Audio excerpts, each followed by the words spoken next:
Welcome to the line. It's Wednesday evening. It's time to get your groove on. Hey, I'm Matt Dillahunty. Yeah, we're here. This is a hang up. It's the line. But today I'm hung up on religion and sex because, we need more views, more clicks, more callers. By the way, this is a call-in show. The number will be up shortly, and you can call in and talk to me and my guest. But I've gone through a bunch of different thoughts over the years about religion and sex, including the views that I had while I was still a believer. I was primarily a Southern Baptist of some stripe or another, although I branched out into Pentecostalism and other things from time to time. But growing up, I remember learning from my parents that sex was a gift from God for a man and a woman in the bounds of holy matrimony. And outside of that, it was just absolutely sinful. And it always messed with my head a little bit that the same act could be viewed in two completely different ways depending on the situation. But hey, what did I know? God made us. God had a plan. God had certain views about who does what to whom and how. And all of the things that I've come to learn are a part of the grand sexual experience in human beings that weren't straight up man, woman, penis and vagina within the bounds of marriage for the purposes of procreation, possibly. It seemed to just be not permissible. Gay sex and even gay thoughts. Your thoughts alone are a sin.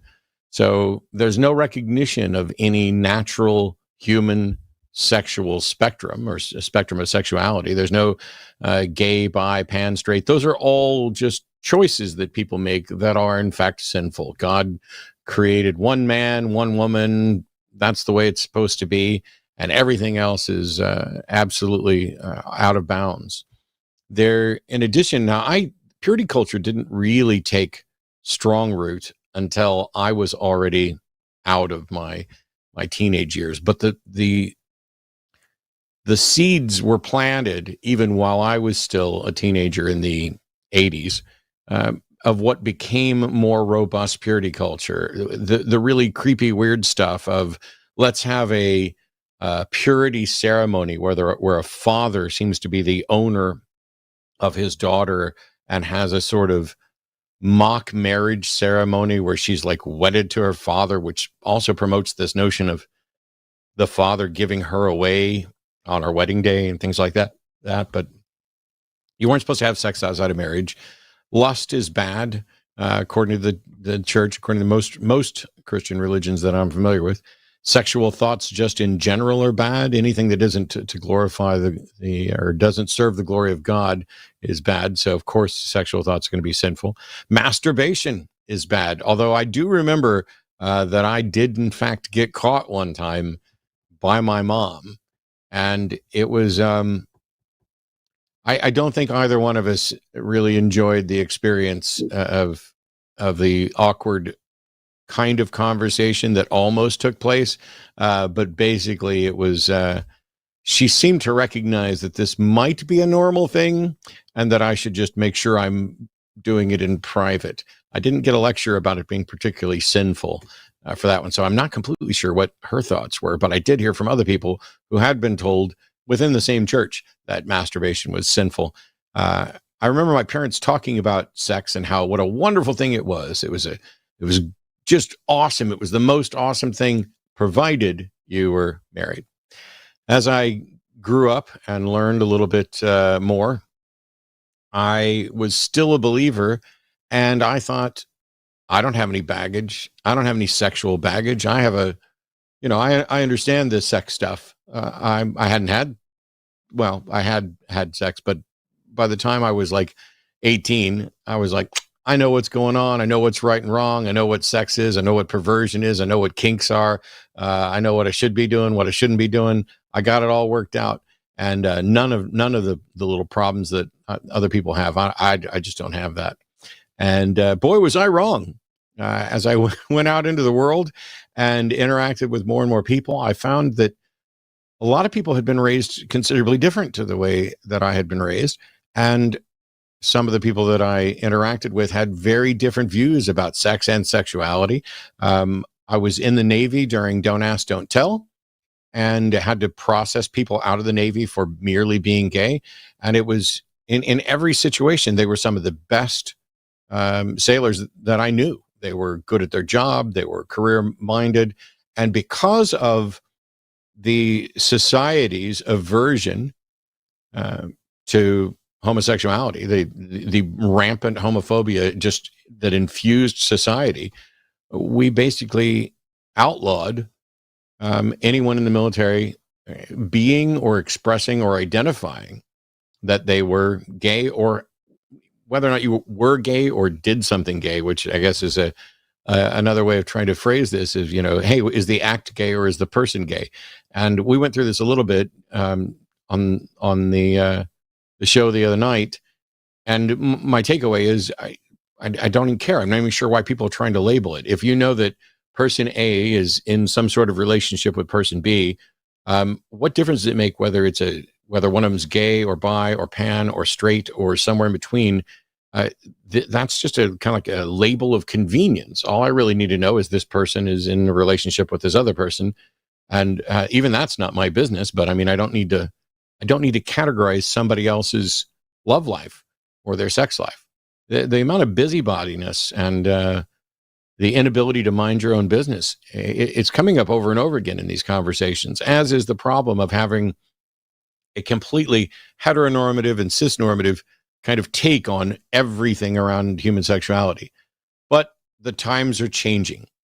Now, while I'd say most of the people that I've been in serious long-term relationships with have been a sex worker of some type at some point in their life, I still don't know anywhere near enough about this.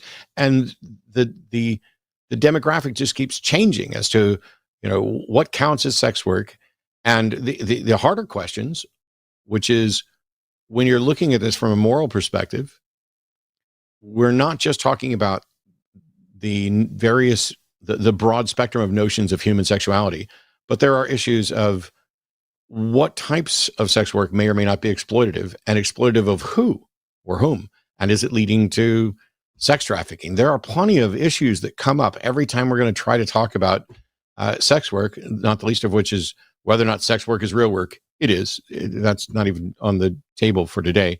But because I don't really know anything, and I always like to bring in people who I think you should be listening to, who know far more than I do, please welcome Erin Lewis, an author, a former stripper, a current advocate for secularism, skepticism, sex work, and sensible standards for sex. That may not actually be true. I just got on an alliteration kick and wanted to get all the S's in there. So, Erin, how are you? Good. How are you? I'm doing all right. I thought it'd probably be best for you, because this is about a little bit about religion and sex, and who knows where it's going to go once we get actual calls in. But I thought it might be nice for you to give everybody a brief introduction, because when I just say you're a former stripper, an author, and advocate, how did you get from, well, where did you start and how did you get to here? Oh, well, I where did I start? Like, where was I born? Or like, how did I end up in the secular movement, or the larger your religious beginnings, and how that might have impacted your views on sex? I grew up in Orange County, California, and I'm the last of 6 kids. My parents were Catholic, but I am 9 to 14 years younger than actually the rest of my siblings. And by the time I was born, Catholicism had kind of just really petered out a little bit for our family. So my siblings had a more traditional Catholic upbringing than I did. My father had left at that point to kind of work on his own business, and became actually very successful. So my brand of Catholicism was like Reaganism. It was more like conservative, Republican type Catholicism. So I like to say it was like soft Catholic. We were more about tax evasion and justifying alcoholism than like the real hard, like religious stuff, So like I said, Reagan was God. We worshiped at the mall. So that was pretty much, like my background when it came to religion, but I did believe in God. I prayed, although I always had that lurking sense in the back of my head that there wasn't like anybody listening. You know, it was sort of like when I talked to like my stuffed animals or like made my, like in the back of my head, it didn't make sense that like my animals weren't hearing me, but somehow like there was some entity hearing my thoughts. And then of Right. course, when you pull that thread, it gets really scary. It's like, oh wait, what did he do? What did I just think? What did he hear? Oh, now I'm going to hell. So it was easy for me to like let go a lot of that stuff because it just wasn't a big part of my life. We went to church, very rarely. And then as I got older, there were a few different incidences that made me start to really question and kind of explore the doubts that I had. A lot of the reasons I hung on, like I identified as a Christian. I only after I was an atheist, by the way, did I find out that I guess evangelical Christians don't think Catholics are Christians, which still blows my mind because it's like the same like blood sacrifice thing. So I'm not sure, like it's still even Jesus. weirder. Yeah, so I don't get how that is. But anyway, so I identified as a But Christian for a really long time. let me jump in for a second. It's even weirder Yeah. than that because I've had Catholics tell me they're not Christian, that they want to draw a distinction between the two. Now, growing up, I was a Southern Baptist, and we were the ones that pretended like nobody had sex and nobody drank, and made a big deal out of it. And my mom's family was primarily Catholic, and they drank and they had sex, and their views on sex were considerably different from ours. And so I grew up. You remember the old Billy Joel song, "Only the Good Die Young," where it's "Come out, Virginia, don't make me wait, you Catholic girls start much too late." My perception was that if you wanted to get laid, you dated a Catholic girl and not a Baptist girl. That because the differences between their religion and their views, because you could always go in to seek penance and forgiveness for having sex and going in and into the confessional, whereas I couldn't do that. Yeah, I really think that's why it appealed to or it at least Catholicism in my opinion appeals to a lot of like the conservative like Republican type political realm when it comes to like small business and all that kind of stuff, because you really get to justify a lot of really messed up stuff. When you can always be forgiven, there's really no incentive to not do the bad thing because it's so easy.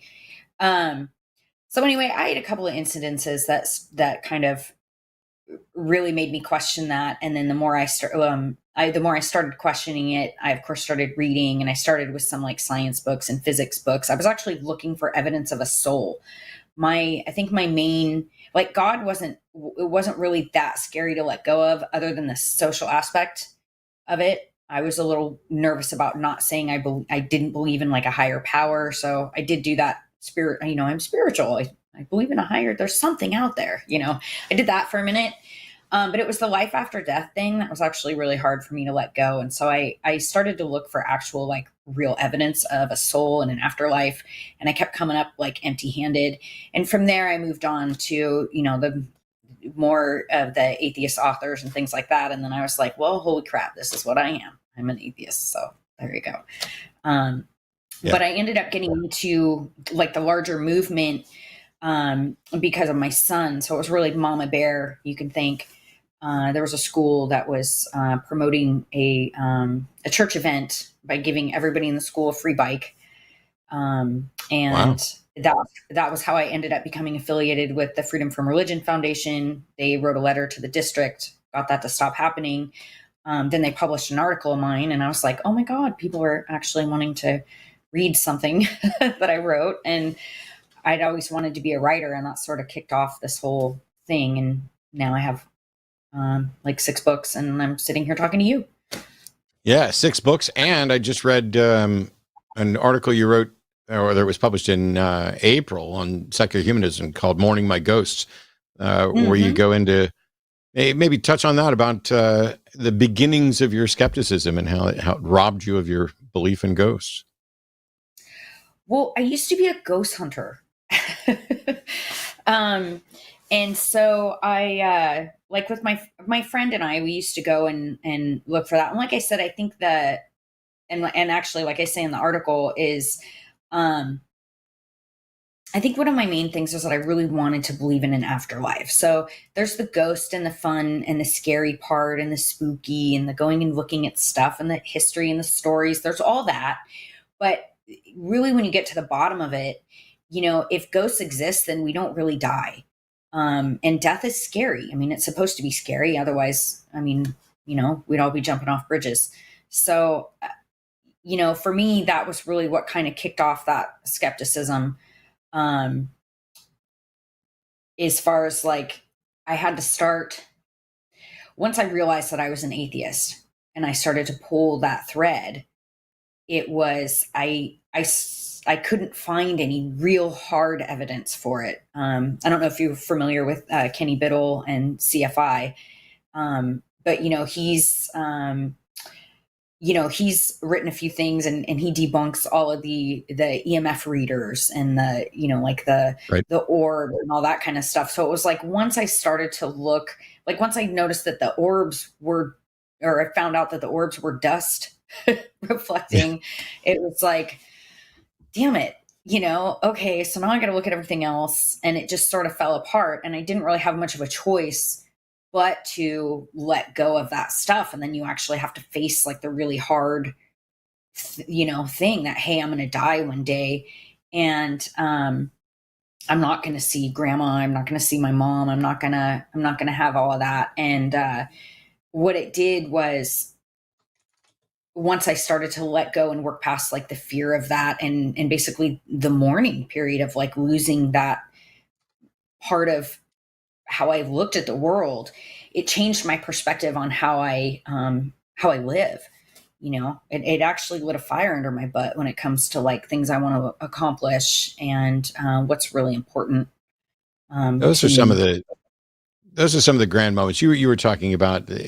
For the people who aren't aware, if you go out, you can search for pictures of spiritual orbs and things that people have captured when using a camera, and it is a grand moment when you realize that what you thought you knew about something in reality was only a tiny portion of the picture. And in the case of the orbs, what we're talking about is, I didn't know anything about lenses, about lighting, about dust, and how those would interact to produce these things that would appear to be, like, oh, here's an orb here, and in bunches of other camera artifacts. And it's because most of the time you grab a camera, you take a picture, and what you see is what you get. The thing that comes out is what you saw there. And so you're not expecting some sort of aberration.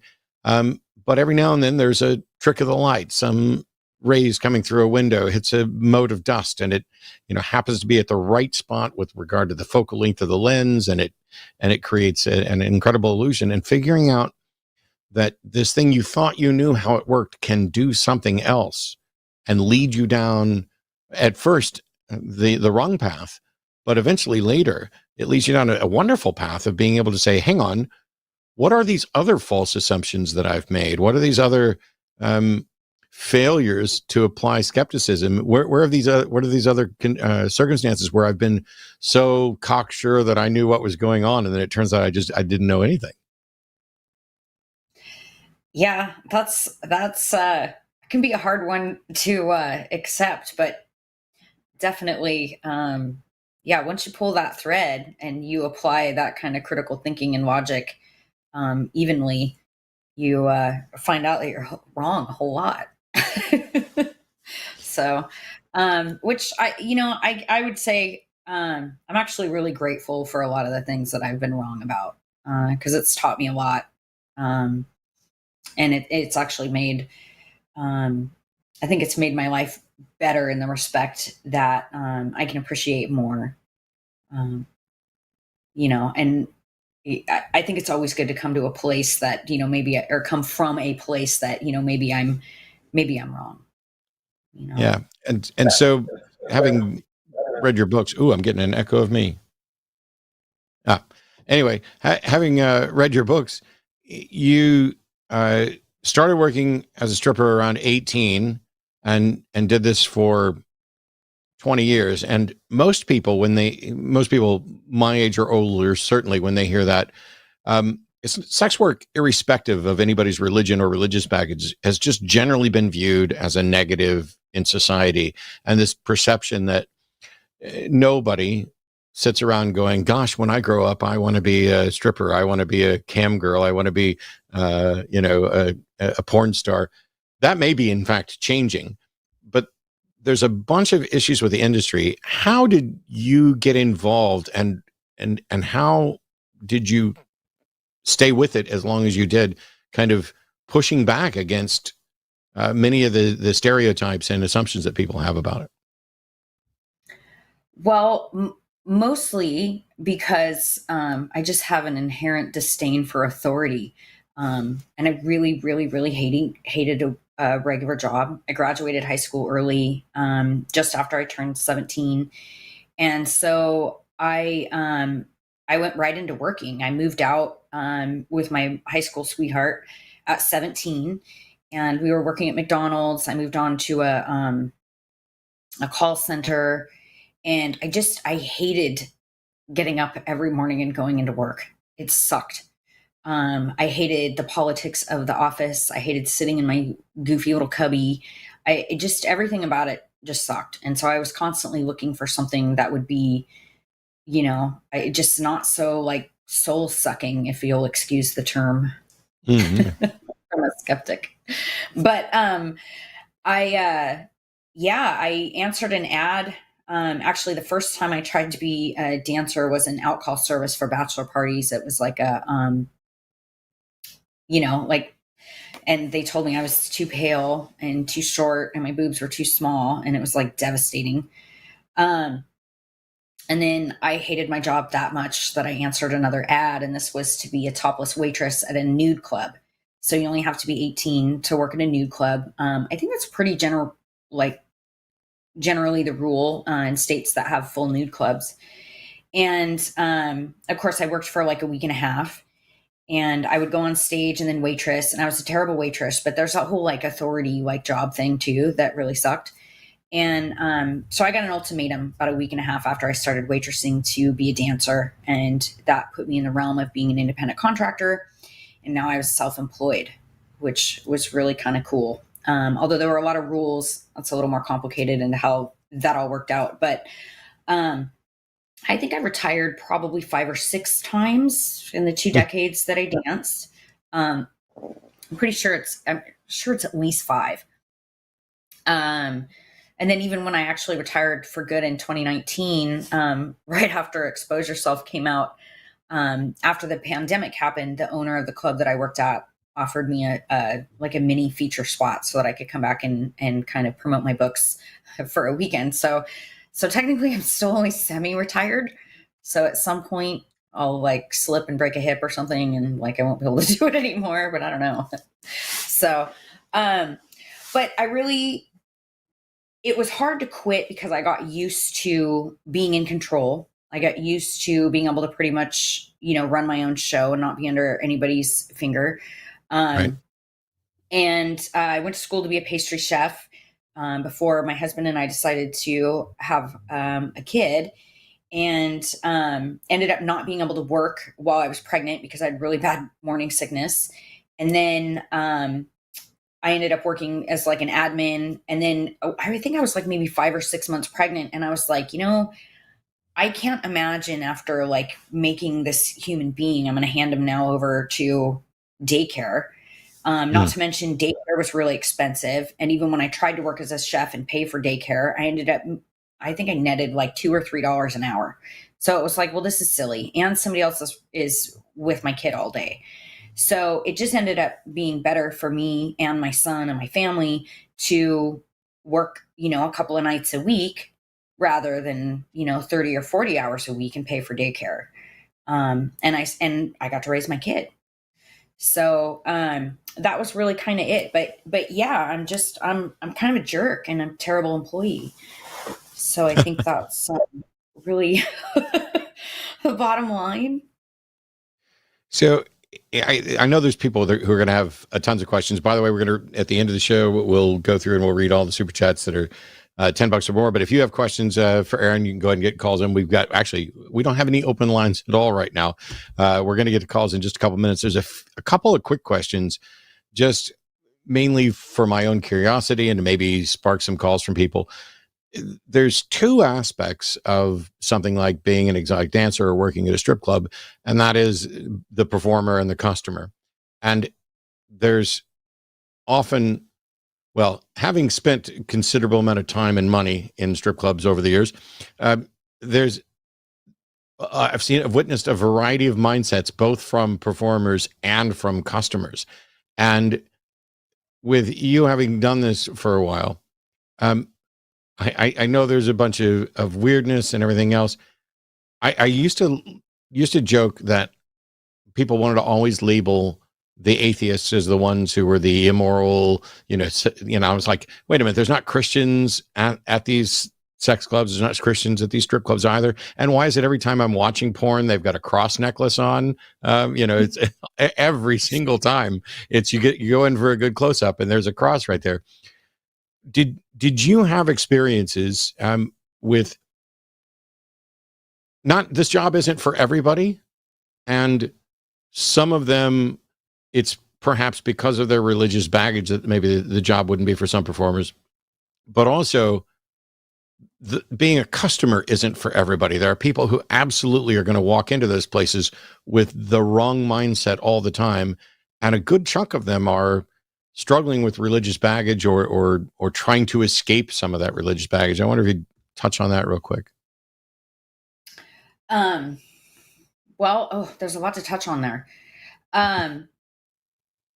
Yes. Here, tell me everything that's wrong about religion and strip clubs. The first thing that I want to caveat, as far as, especially when it comes to like my advocacy and when I do talk about being a dancer, is that I do not advocate for women to enter sex work or be strippers or anything like that, because it is really hard.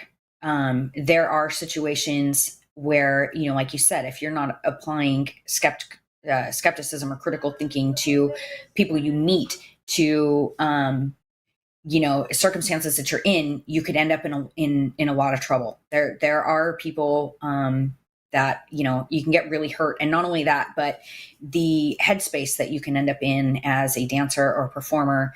And my experiences strictly with strip clubs is, you have these extreme highs and lows when it comes to self-esteem, when it comes to self-worth, when it comes to money, when it comes to how people treat you, to how you treat people. The whole thing is a huge complicated dynamic.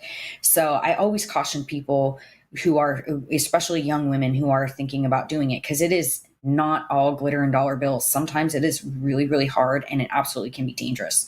So that's the first thing I want to get out of the way. When it comes to religion, so I actually wore a cross necklace a few times, actually for a good portion of the time that I danced. I kind of thought it was cool. It was a cool symbol. I knew plenty of girls that had, sometimes they have the Mary tattoo. I think that's what it is, or crosses or whatever actually tattooed on their bodies. And I kind of looked at it as more of a cultural thing.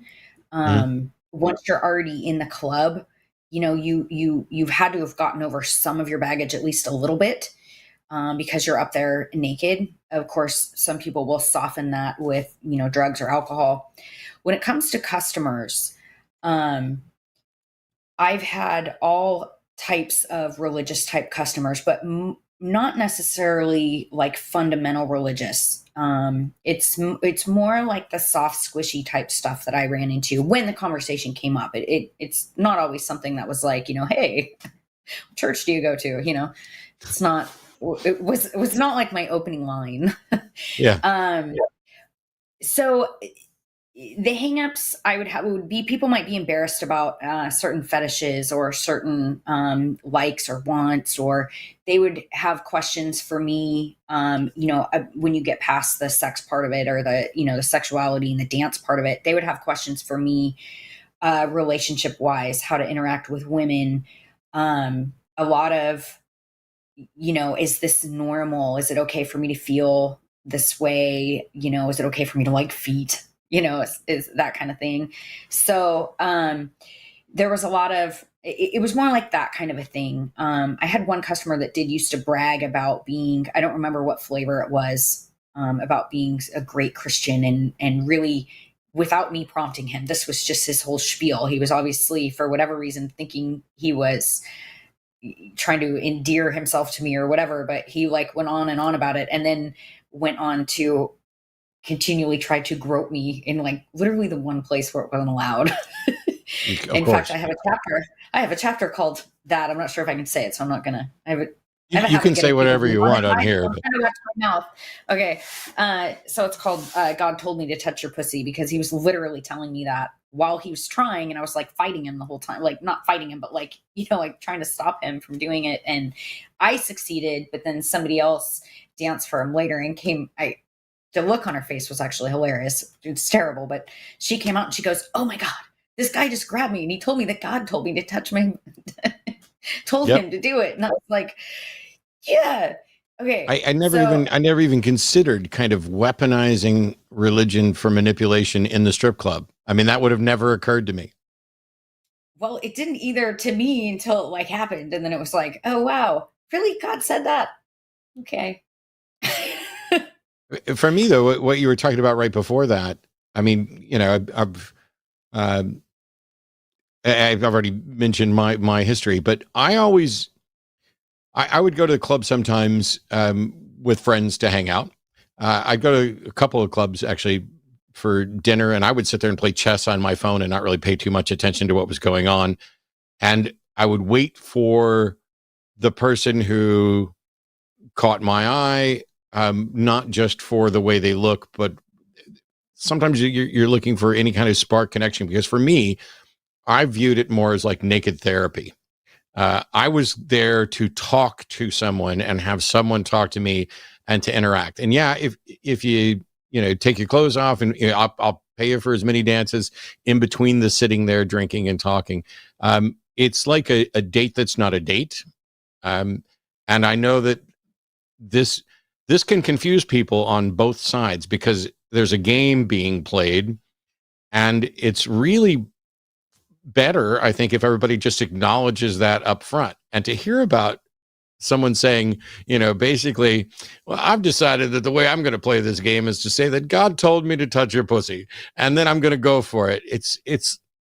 You're using religion to sort of excuse sexual assault. It doesn't surprise me, perhaps that you or other people who may not have been believers might have worn a cross necklace in those clubs, because I would imagine that can work as a bit of a shield, whether or not there's some God there to watch out for you. If you're sitting there, showing off up and your necklace is dangling there, it might remind someone, hey, you believe somebody's watching, so don't take that extra step. And now you tell me about the guy who decided to go and manipulate with the religion as well. That's wild. And this is the cross that I wore, was actually, it was willed to me by my grandmother. And so that was really why I wore it. And because of the symbol, it never occurred to me. Yeah. It never really occurred to me that, I guess if I felt like it offered any kind of protection, I felt like it was because it was grandma. It wasn't God. Right. You know what I'm saying? Like there was a comfort in that piece. And I stopped wearing it because people started assuming. But I think in this particular person's case, I think that he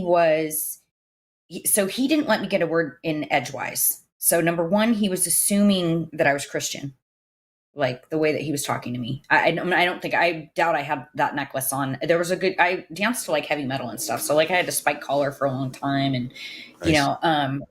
and then after that, I used to love like vintage rhinestones. So like I wore a lot of that stuff, but, so I can't remember if I was wearing my cross when I talked to this guy, but he was number one, assuming that I was dumb, and number two, assuming that I was Christian, and he was using those to manipulate.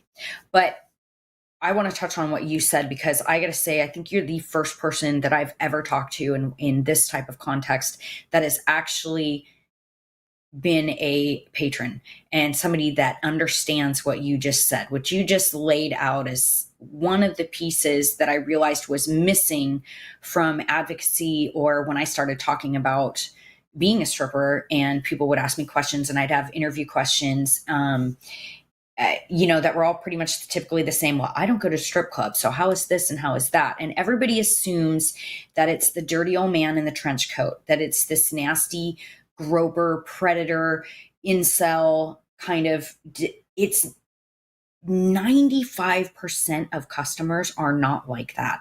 They are there looking for more of a connection, like you said, where they want conversation and they want that anonymous conversation. So it is like therapy in that respect, where you can feel really comfortable telling somebody anything. There's some things that I would even be afraid to repeat, although they would be very interesting. Because I feel privileged that people were willing to share that kind of intimate information. And a lot of times it's really sad. You have ex-military that are coming in with post-traumatic stress that because of the stigmas around, asking for help or that kind of stuff, there's just so much there. It is really such a humanistic environment when you really get down to it. And like I said, there's predators, there's dangers, there's guys that are just treat you like crap. But you have the freedom to walk away from those guys. That's what I really enjoyed about doing what I did, was I didn't have to put up with that, as opposed to when I worked at the auto parts store. When somebody's treating me like a bimbo and an idiot or commenting or something like that, I can't walk away from that guy. I can't tell him to go eat a dick. I can't tell him to do any of that stuff. I'm stuck there. I have lost my power. In the club, you don't have that. You have the power to choose guys like you. Sound like you were the epitome of the perfect customer. I hope so. The guy that, when you got to work, you were like, man, I hope he's here tonight. I hope he comes in to see me. Man, I hope I get that guy. That, like, you have the freedom to choose those people. You don't have to sit with the guy that's going to treat you like crap. Now, sometimes you put up with it because it's a lot of money and you kind of brush it off and you have to develop a thick skin. But like I said, that's one of the reasons why I don't like to encourage people to dance, because it can be, like you said, it's a game there, but it's also a game that you play in your own head. You have to be able to accept the really bad, dangerous, scary stuff along with the good stuff. And you have to know how to manage that. One of the other reasons why I always say, do not drink or be high or do drugs when you're at work. Party, have fun. I don't care. Don't do it at work, because you need your head about you. Yeah. But I appreciate I have what you about, said, like, tell you. Thank you. I have about 50 more questions, and I'm pretty sure we could ignore all the callers and I could go through all of them. But it's a call-in show, and so we're gonna take some callers, and in between stuff we'll get back to it. And while theists have always got priority on all the shows that I do, we do have two theists on hold. Please stay on hold. I want to take this call really quickly. Carpe Diem in Colorado, pronouns are he, him. You had a question that was relevant to tonight's topic, so you get to go first. Oh, thank you. So first of all, I just want to say I'm absolutely in favor of letting people do whatever they want with their bodies, so long as it's not hurting anybody else. And I think that sex work is a great example of that, where people make assumptions that it's hurting other people, when in reality, it's probably more likely to increase pressure if done correctly. My concern is mostly with the number of people who are trapped or feel like that's their only choice, right? And I don't care if anybody does that for pleasure, if they do it because they like it. That is totally fine. Go, you do you. We need more of that in society. But what's to say about people who start a life of sex work because they want to avoid poverty, right? And don't necessarily strike it rich either, like as an OnlyFans millionaire, but stays in that situation where they have less power and are more likely to be taken advantage of. I think you alluded to that earlier in the episode with how it can get exploitative, right? So I want to hear from the guests, especially on that. What do you feel about, should we be encouraging sex work to be legal or even just decriminalized while simultaneously discouraging people from it in the sense of providing alternatives for people who might otherwise only do it, not because they want to, but because they feel like they have to? What do you guys feel about that? Great, thanks. Well, so honestly, the go-to organization that is working to decriminalize sex work is called Old Pros. And so I am going to just recommend looking them up for more detailed information on their take and their opinions on decriminalization and how to make it safer. I agree with you that there are people that do feel like they get stuck in it, that they, the joke is, oh, I'm going to do it for 6 months or a year. It's literally exactly what I said 2 decades later, I'm still doing it. I have massive knee problems and back problems and all sorts of stuff. So it is a concern that some people could feel stuck and some people could feel like that. I think that decriminalizing it does make it safer. And in the right context, you are really empowered. Like I said, you always have a choice to leave. But I definitely think that people that are doing it as an alternative to poverty, and they're not doing it because they feel like they don't have any other choice, that's really a recipe for disaster. And I guess maybe one of the reasons why I don't necessarily encourage people to enter sex work, unless it's something, you're an exhibitionist, it's something you really enjoy. I met a legal prostitute from the Bunny Ranch years and years ago. She was somebody that was on the HBO show who loved her job, absolutely adored her job. She loved it every day. She loved what she did, just had a great time. So if you're like that, then sex work is fabulous. But yeah, definitely people in other countries or people that are pushed into it or feel like they don't have any other choice. Yeah, that's where it's going to start getting exploitive. That's where it's going to start feeling really, really bad. And it's not even to escape. It's not even to just escape poverty. Just to add something like, sometimes you do it and you're still poor, right? You're literally doing it to be able to have a living, but you don't really have a living, right? And that's kind of like really what I'm scared of. It feels like that kind of prostitution, it's almost like bait to increase suffering. If you know what I'm saying. Yeah, I think that can absolutely happen. But like in my case, where things would get really hard, or I wasn't making enough money, I either quit and got a regular job or whatever. So I had options because of my demographics and because of all sorts of stuff. And some people definitely don't, and those are the people that end up getting exploited. That's one of the reasons why I think at least stripping as opposed to prostitution is at least safer in that respect, because you're working inside a building, you're working in you have certain parameters that kind of help that. But yeah, if you're in poverty and you're in the strip club, at least, like the girls I knew that weren't, if they weren't paying their rent, they're not making their car payment, they can't eat, they can't do whatever, they're not still in the club.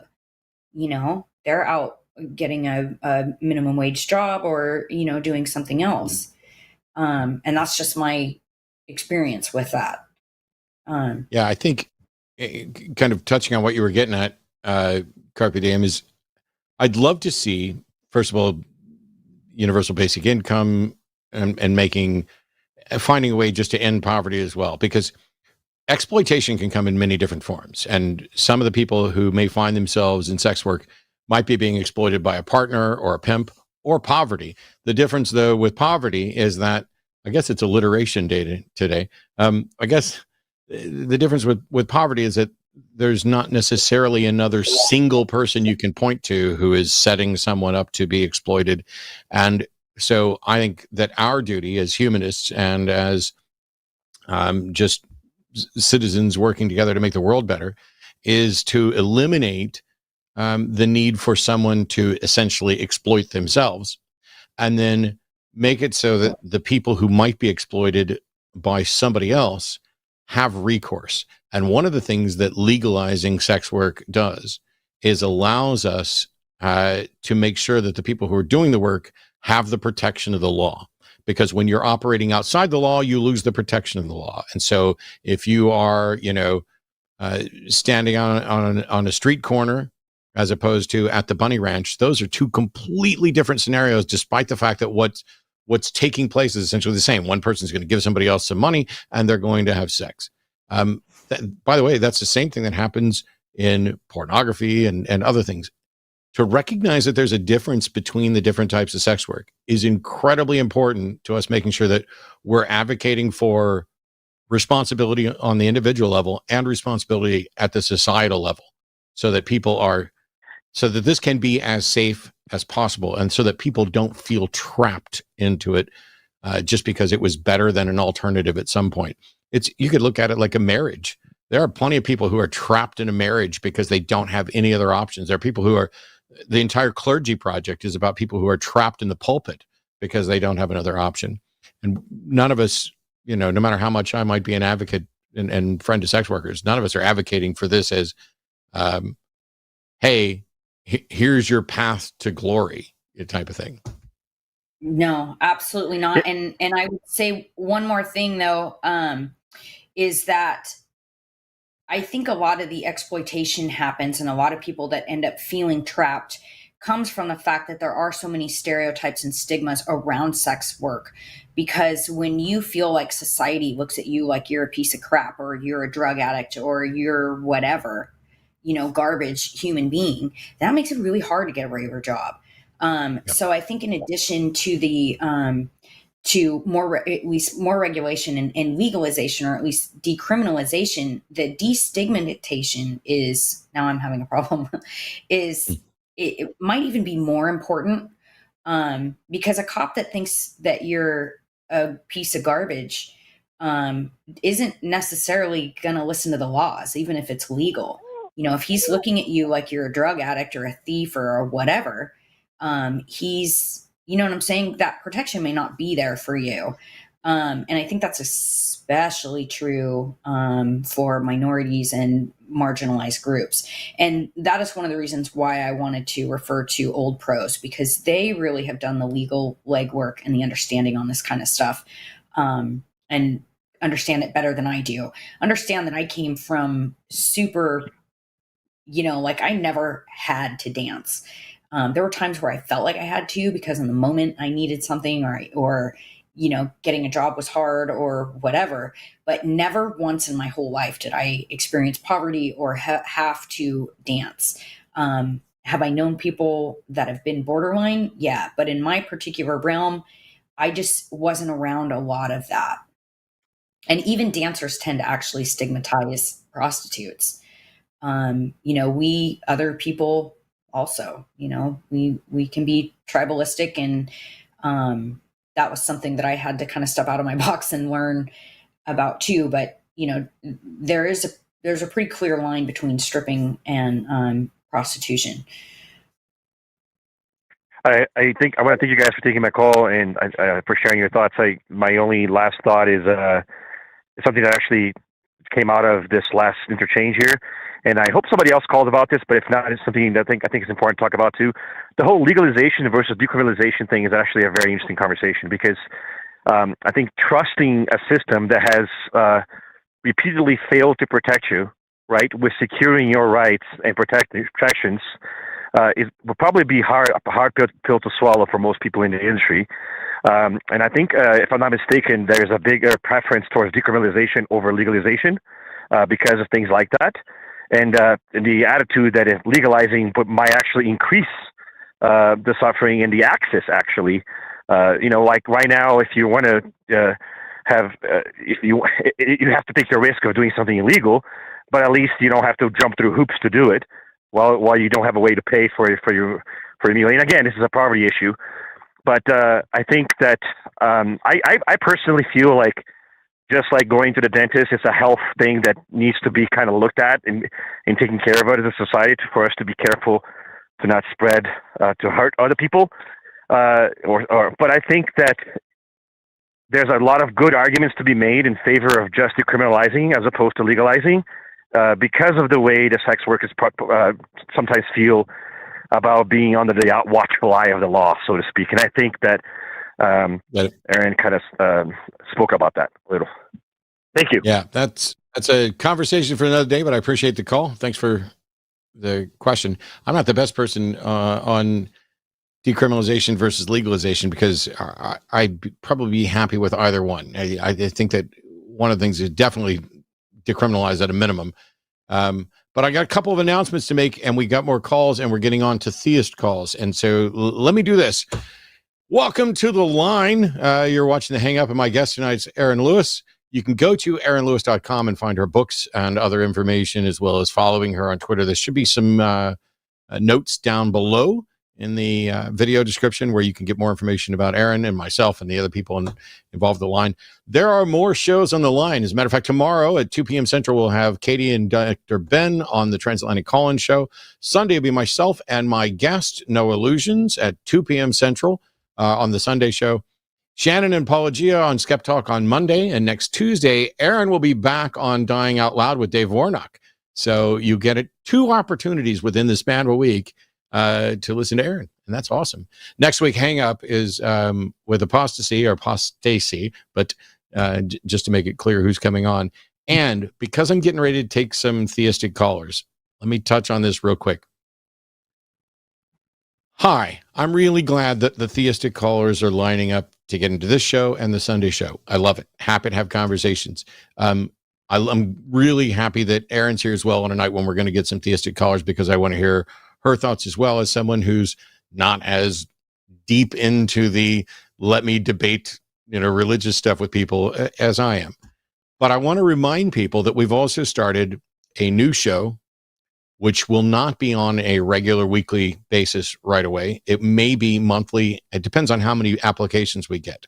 For the people who are not fond of the call-in format, of me being in charge of the hold button and the amount of time you get and being able to interrupt you and being able to shut you down and all this other stuff, we've created a show called In-Boss that will be debuting as soon as we get our first competitor who wants to come in and challenge the In-Boss. The explanation for the show is that people were viewing me as the end boss of atheism, which I'm not, but if you're going to keep saddling me with it, I'm going to take on the mantle and do it. But In-Boss isn't just about atheism. So if you have a topic that you want to debate or that you want to defend and present, this is not a mere debate show where one person comes in and challenges another person and they duel it out.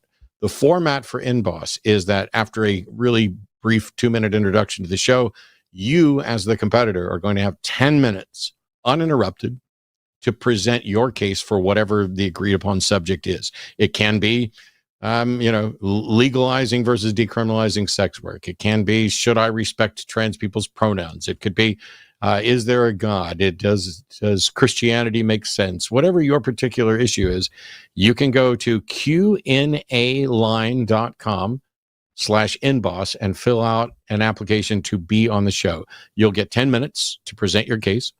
After that, the end boss, whoever it is, because I'm not always the end boss, will then have 3 minutes to ask, to straw man your position and ask clarifying questions. Then there'll be a 30-minute period where you face questions from the audience, people with questions about your position and what you've said. These will be curated and guided by the end boss so that we don't go down 23 rabbit holes.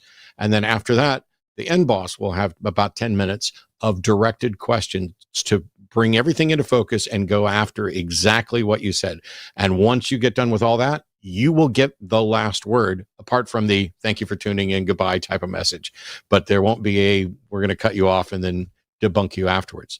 That's what In-Boss is. And so if you're on the phone tonight, I will do my best to be patient.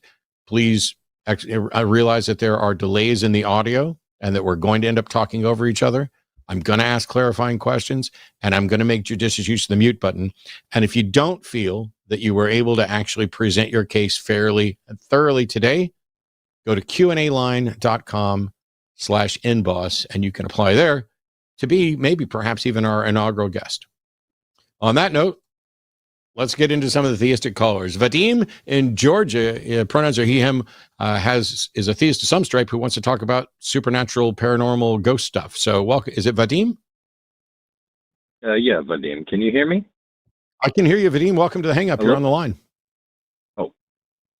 Oh, hi. So, just to say, I'm gonna give it a few seconds in between you talking and me talking, just to make sure I don't interrupt you or anything. You'll be my favorite person. All right. just trying to be mindful. So I wanted to talk about two things in relation to, I guess you would say, in the realm of paranormal activity or the supernatural or spirits and stuff like that. And the first one would be in relation to this video I saw on YouTube. And this is not, I'm not really coming at this from an argumentative perspective, more so I'm just trying to understand what your position on the subject might be. So anyways, so I was watching this video about this, these scientists basically, and they're also, I believe one of them was also a neurologist. They were investigating out-of-body experiences. And they claimed that through this study that when a person would experience out-of-body experiences and they would be able to experience what other people are saying inside of the room when they are pronounced dead, meaning there's no oxygen or anything going towards their brain. They had to, I guess, resuscitate. I'm not sure if that would be the proper word. The individual.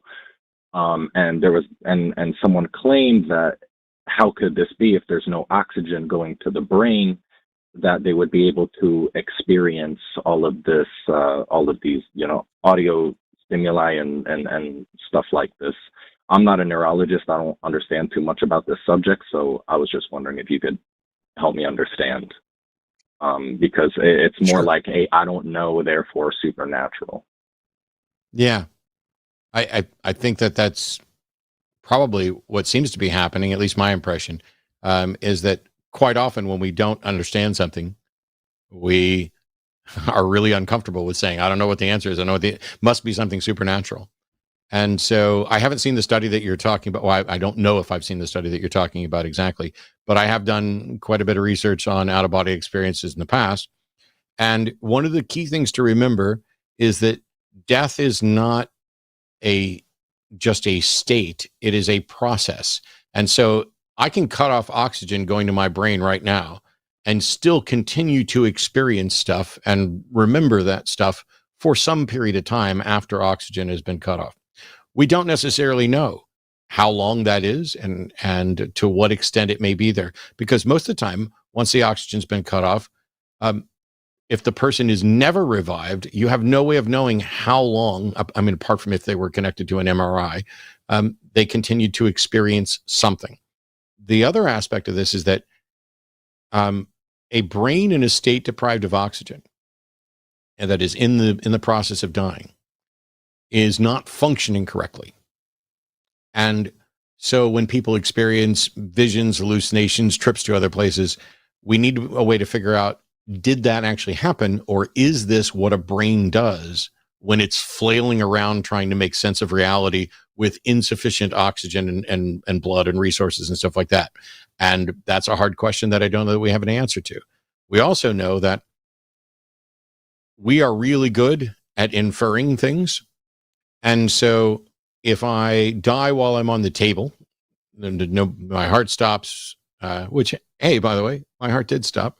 And there's no oxygen being sent to my brain for some period of time. If I'm then revived, what may be happening is that my brain says, hang on, there's this gap. I was experiencing something and then I wasn't experiencing, and now I'm experiencing again. What most likely happened in that interim? And the brain can invent things. There have been tests to see if anybody can do astral projection or out-of-body experiences, things like putting a sign facing up that can't be seen from the operating table, could only be seen if you were like floating up to like check that out. To date, I've not seen anybody who's made any sort of claim that people were actually able to identify writing or pictures or things like that like on top of the machinery. It tends to be, here are the things that I think people were saying. And some of it could be experience they had. Like, for example, when I went in for my open heart surgery, I remember being wheeled into the room. I remember someone saying, okay, we've got you hooked up, just start counting backwards. And then I remember about, I don't know, 8 or 10 hours later, whatever it was, waking up in the room and still being blurry. And I still don't, I was talking and communicating with people, and I still don't remember that part. But my brain has gone back in to fill in the details later of some aspects of it. Like, I know I asked the nurse for some ice, and when she said no, I flipped her off, and she laughed because, you know, it was like they're used to that. But the brain's still weird. And so at the end of the day, if people are reporting, hey, weird stuff's happening with people who are in a near death state, I not only don't find that surprising, I'd find it surprising if that wasn't happening.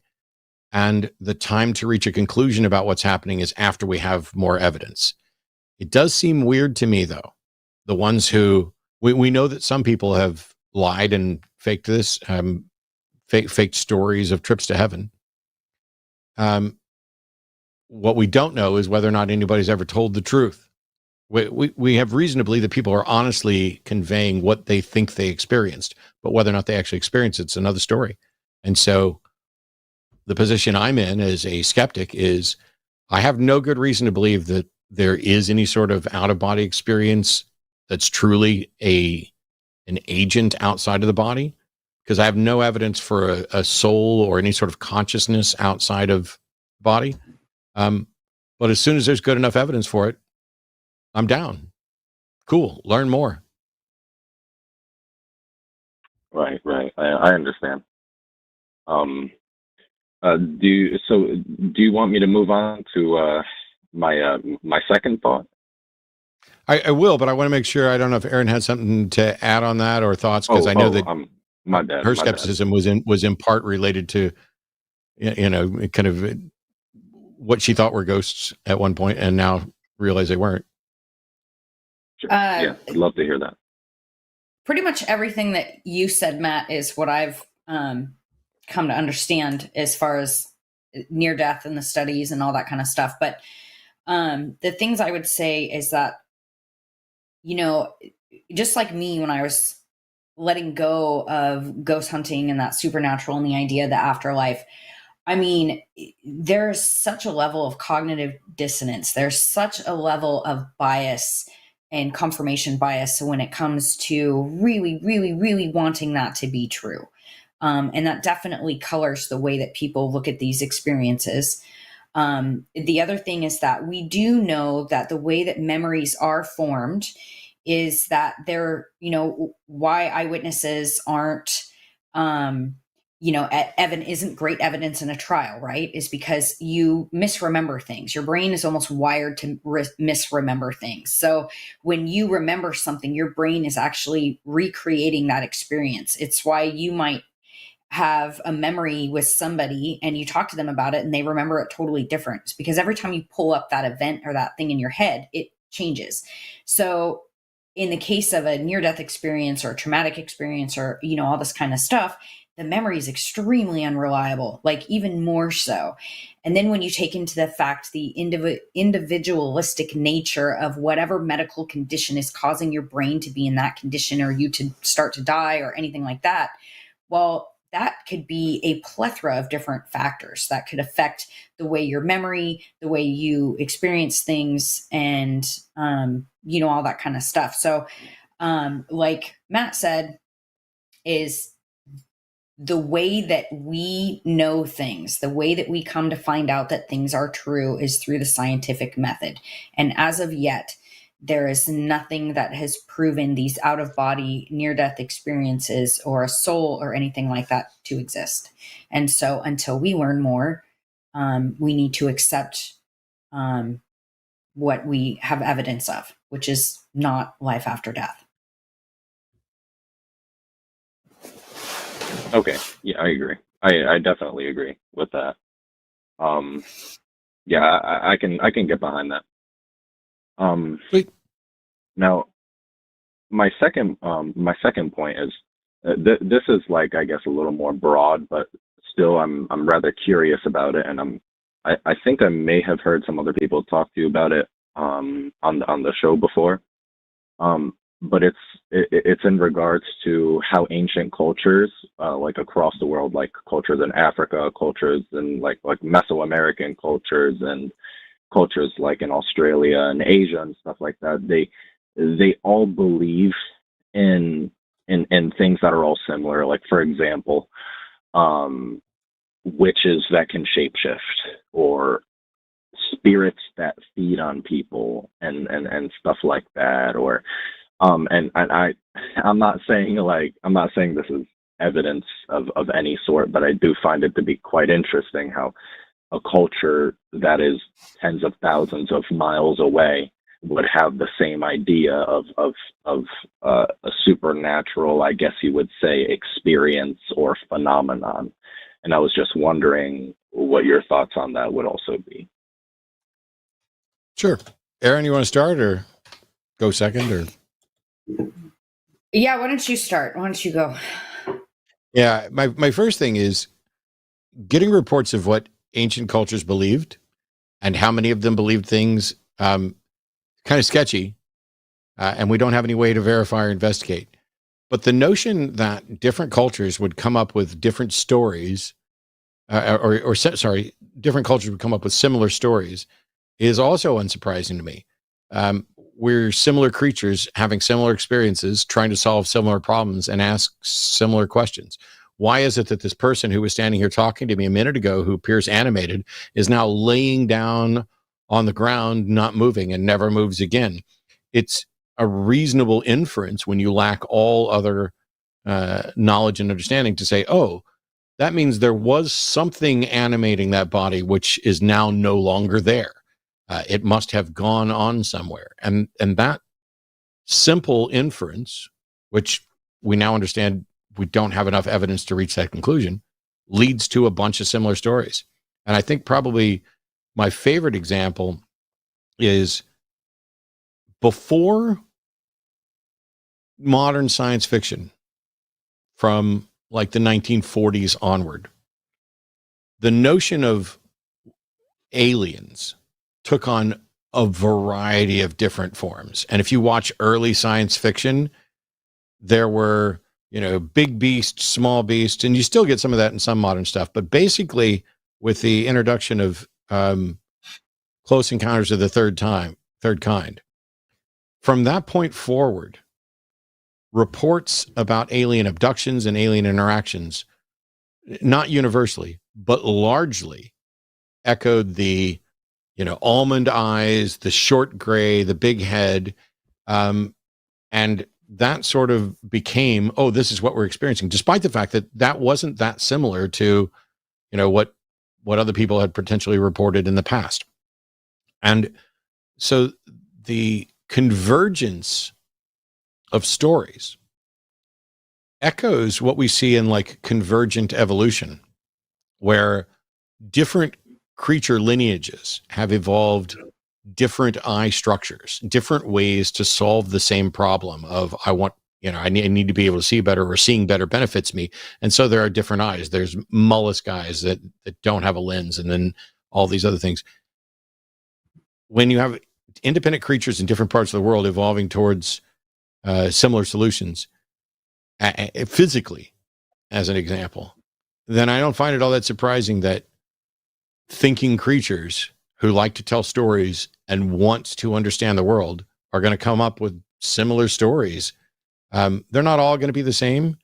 And I think that a bit of it is kind of a nostalgia of, well, we are not hearing the stories from the ancient cultures who didn't hear these things about, witches consuming souls and stuff. But we know that there are cultures that never had a God belief. The Paraha still don't.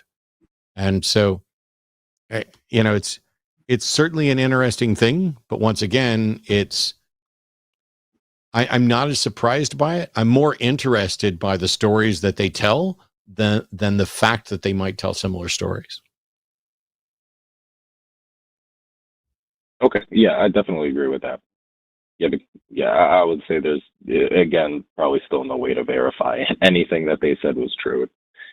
In my opinion, it kind of goes hand in hand with the whole thing with, like cryptids and urban legends and stuff like that. Yeah.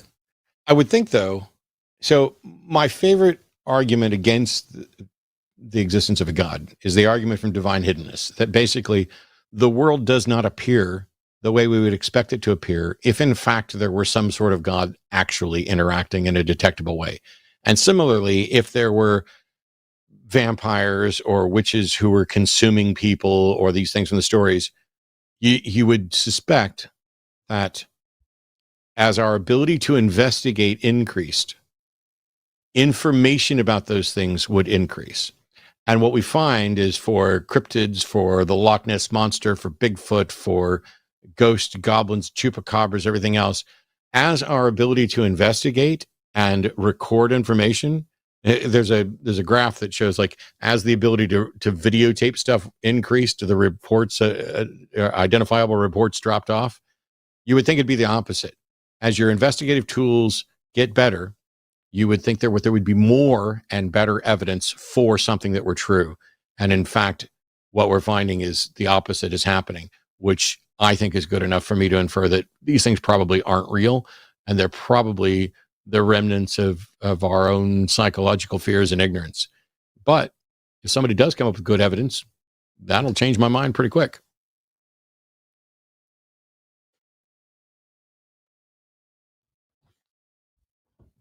Okay. Yeah, I definitely understand that.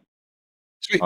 I got to let you go, Vadim, but I appreciate your call and your patience waiting for us to get to you.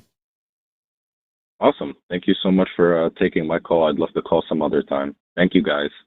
Please. Appreciate you. All right. That's the, I think that gets overlooked. I know that your religious upbringing was a little different from mine. I remember just feeling this kind of, everybody believes this. Everybody, I was so surrounded by this. It's absurd to think that there's somebody out there who doesn't believe. And then when I first started meeting people who believed differently than me, it was a little eye-opening. And it's one of the reasons why I've advocated for teaching comparative religions courses in schools. Because there's that old saying that if you teach a child one religion, that's indoctrination. And if you teach a child all religions, it's inoculation. And it's just recognizing the storytellers that we are. That's pretty much how I raised my son. He's 18 now, where he approached religions and mythology objectively. So there was never really any, he never approached it from a true standpoint. He always looked at it as it was storytelling and fiction and things like that. So at least in my experience with my one kid, that definitely turned out to be true. But like when I was a kid, I remember thinking that Christianity and Christ dying on the cross, that was not necessarily a universal thing. But like I said, when I didn't understand that some flavors are Christians, other Christians don't think they're actually Christians, which is still just it. I don't think I'm ever going to be able to accept that, because it's just so ridiculous, because it's the same basic story. So when I was a kid, that was really how I thought about it. That was just like kind of the basic story. And I did connect it with our demographic, being in America, being, and this kind of a thing. And I never grew up with the idea that Buddhists or Muslims or anything like that, of course they were weird, but my general sense of God and religion was, as long as you believe in God, then that's cool. So it never really, I always just assumed that everybody believed in a God because there was a God. And that sometimes when you're in a different place in the world, then, your God may kind of appear a little differently, but it never, I didn't, I just sort of accepted that everybody believed in something. And as long as there was a something belief, that was cool. That's all that really mattered, Yep. I have, sorry, I was looking at the list of callers. So we have Emmanuel here in Austin, Texas. Pronouns are he, him. You're on the hang up on the line. How are you guys? Doing all right. How you doing? I mean, neutral, not bad, not good. Well, as always, I came across one of your videos, Matt, and you were saying that the idea Man, of okay, can hell we pause? was like, I need you to pause for just a second. We're getting some weird audio reflection. I don't know if you need to move the mic a little further away so that I can understand you a little better. But okay. Try it again. So I came across one of your videos, and you were talking about how theism, especially using the Christian model, that the idea of hell was pretty much dramatic. The idea was like fabricated; it would be so much worse. And if the idea was correct and valid, you said that it would be so much worse. And I don't know. I had this idea. I have a model of theism which could resolve that kind of like traumatic stress. So I went through religious trauma myself. I'm sorry. It sounds like you're outside. I can hear traffic. Somebody said it sounds like you're either masturbating or playing ping pong. Your microphone's getting overridden, and so all I made out of that was that you saw a video of mine where I said something about the idea of hell. So I'm at a taco house. That's why, kind of like near. You're at a taco house? Well, yeah. I tell you what, we're going to move on to another call. It says here that you survived religious trauma when leaving Mennonite denominations, and it says that you think I'm incorrect about secularism being the only solution to religious trauma. At no point did I say that secularism is the only solution to religious trauma, nor did I suggest that religious trauma necessarily arises from any particular thing. What I've said many times is that even a blatant lie, if it's believed, can be beneficial to people. And so, of course, I think you can lie to someone, which means you can, what you suggested you did was you invented a version of theism that helps people get past some other religious trauma. Cool. I'd rather do it with science, evidence, and the truth rather than making shit up.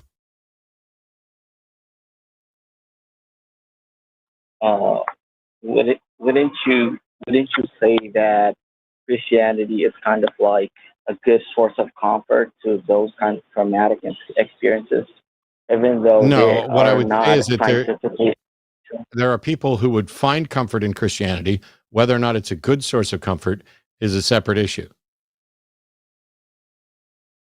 How did you get forgiveness in the secularism format? Forgiveness for what? I mean, like how for the sins. Like I believe that Christ died for my sins. I don't believe that Christ died. I don't believe that Christ died to save us from sin. I don't believe that sin is a real concept. I think sin is a label that is put onto actions in order to control and manipulate people and guilt them into staying in a religion. If I wrong someone, then I get forgiveness from that person.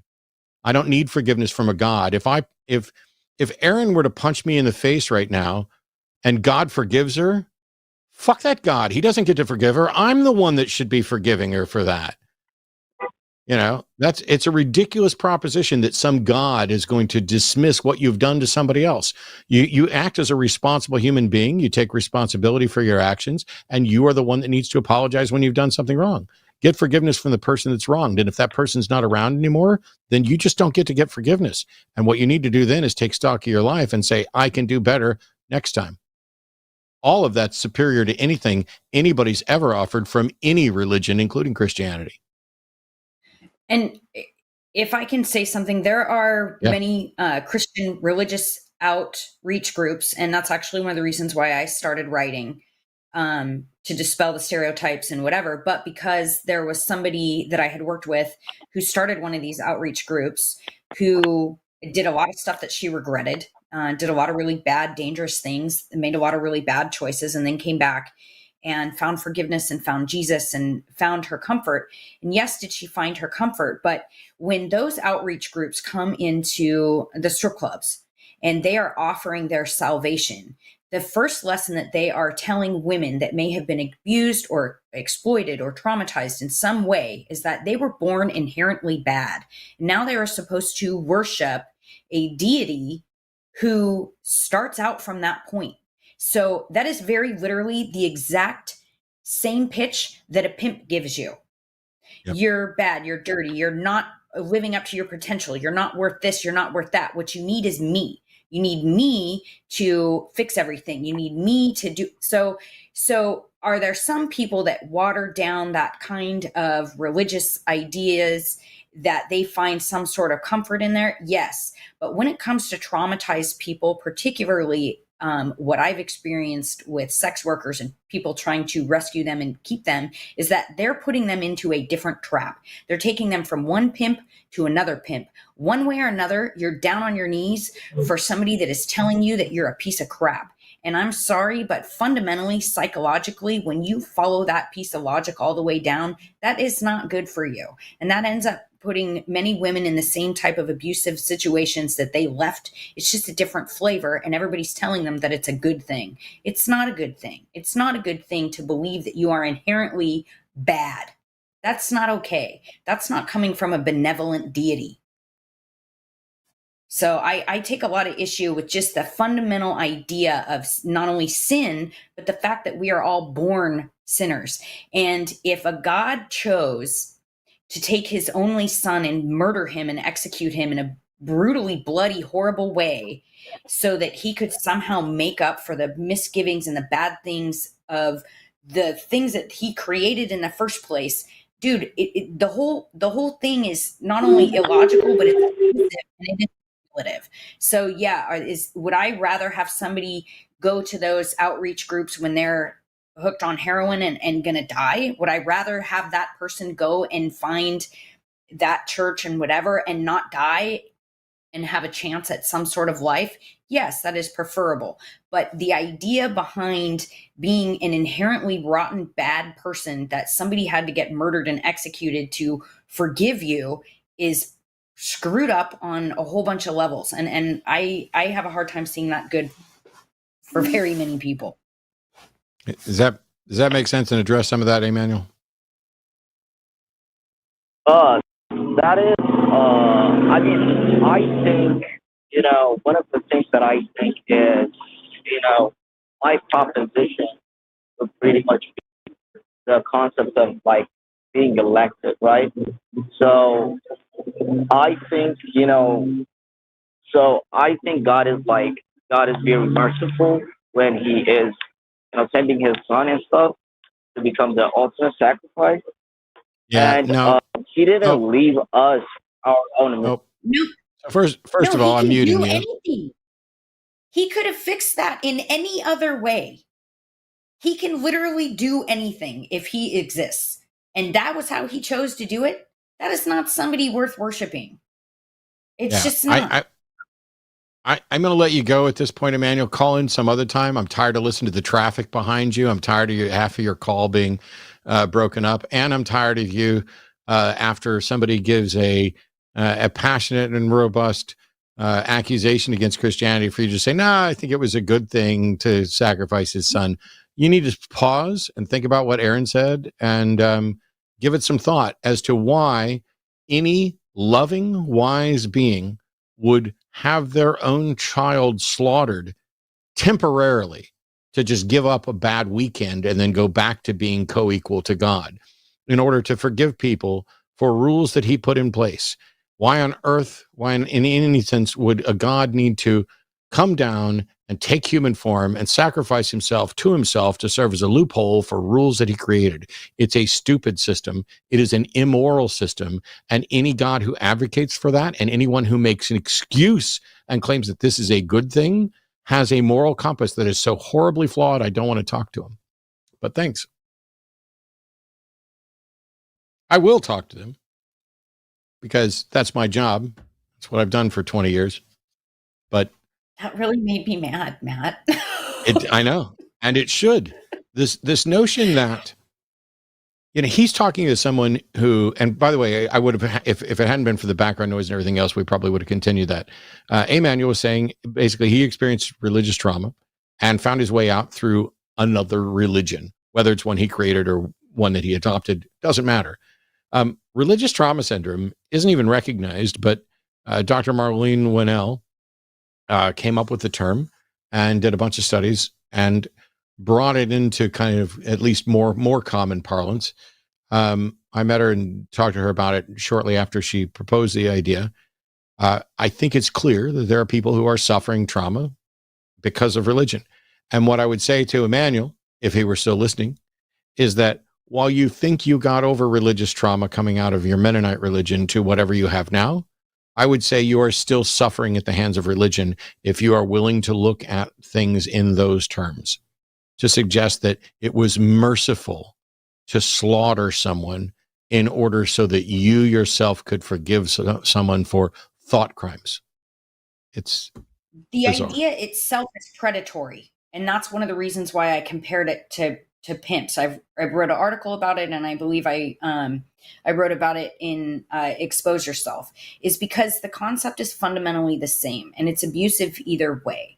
You would never condone a relationship where somebody tells you that you're rotten and evil, but only if you get into this certain favor. It's very literally the same pitch as a pimp, and I find it as predatory. It maybe even more so because so many people look at it as a good thing, when if you just look at it objectively, it's not. It's vile. Yep. And your pimp analogy is already making its rounds through chat. People are loving it. It's great stuff and accurate. So I want to keep going here. We've got John in New York, pronouns are he, him, a theist Catholic who can disprove evolution. John, welcome to the show. You're on the hang up on the line. When you say you can disprove evolution, I guess before we get into the specifics of it, why are you calling into an atheist show with no scientists on it instead of going to the scientists? I don't have science to disprove scientists. I don't use their system. Oh, so you think you can? Well, I'm confused because you say you can disprove evolution, but you're going to do it without using science? Yes. How would you do that? How would you, in the entire history of the world, how much science has been disproved by non-science? I don't know the answer to that. Probably a lot of things. I would say it's probably none. I can't think of a single example. So, but I'll let you try. So just be prepared. It's very likely, because you're not going to be using science, and I want to make sure this goes well. It's very likely I'm going to pause and ask questions, interrupt to get clarification, but feel free to state your case for how you're going to disprove evolution without science. Well, I mean, you don't need science. You just need like logic, because if humans come from monkeys and monkeys were turning into people, then why aren't monkeys turning into people anymore? It's that simple, and I don't need anything else. Okay. It would be really helpful if you actually bothered to read, learn, and understand the science, because this thing of if humans come from monkeys, why are there still monkeys, or why aren't monkeys still turning into humans, is a failure of basic understandings of the science of evolution. Evolution doesn't happen to individuals. It happens to populations. Evolution doesn't happen, generally speaking, in observable timescales, but in incredibly long timescales. And humans, modern humans, didn't evolve from modern monkeys. Modern humans and modern monkeys both evolved from a common ancestor. That's what evolution is saying. It's not a matter of, oh, well, it's just illogical. What you're thinking is illogical is because you don't understand what evolution is saying, and you don't understand the science behind it.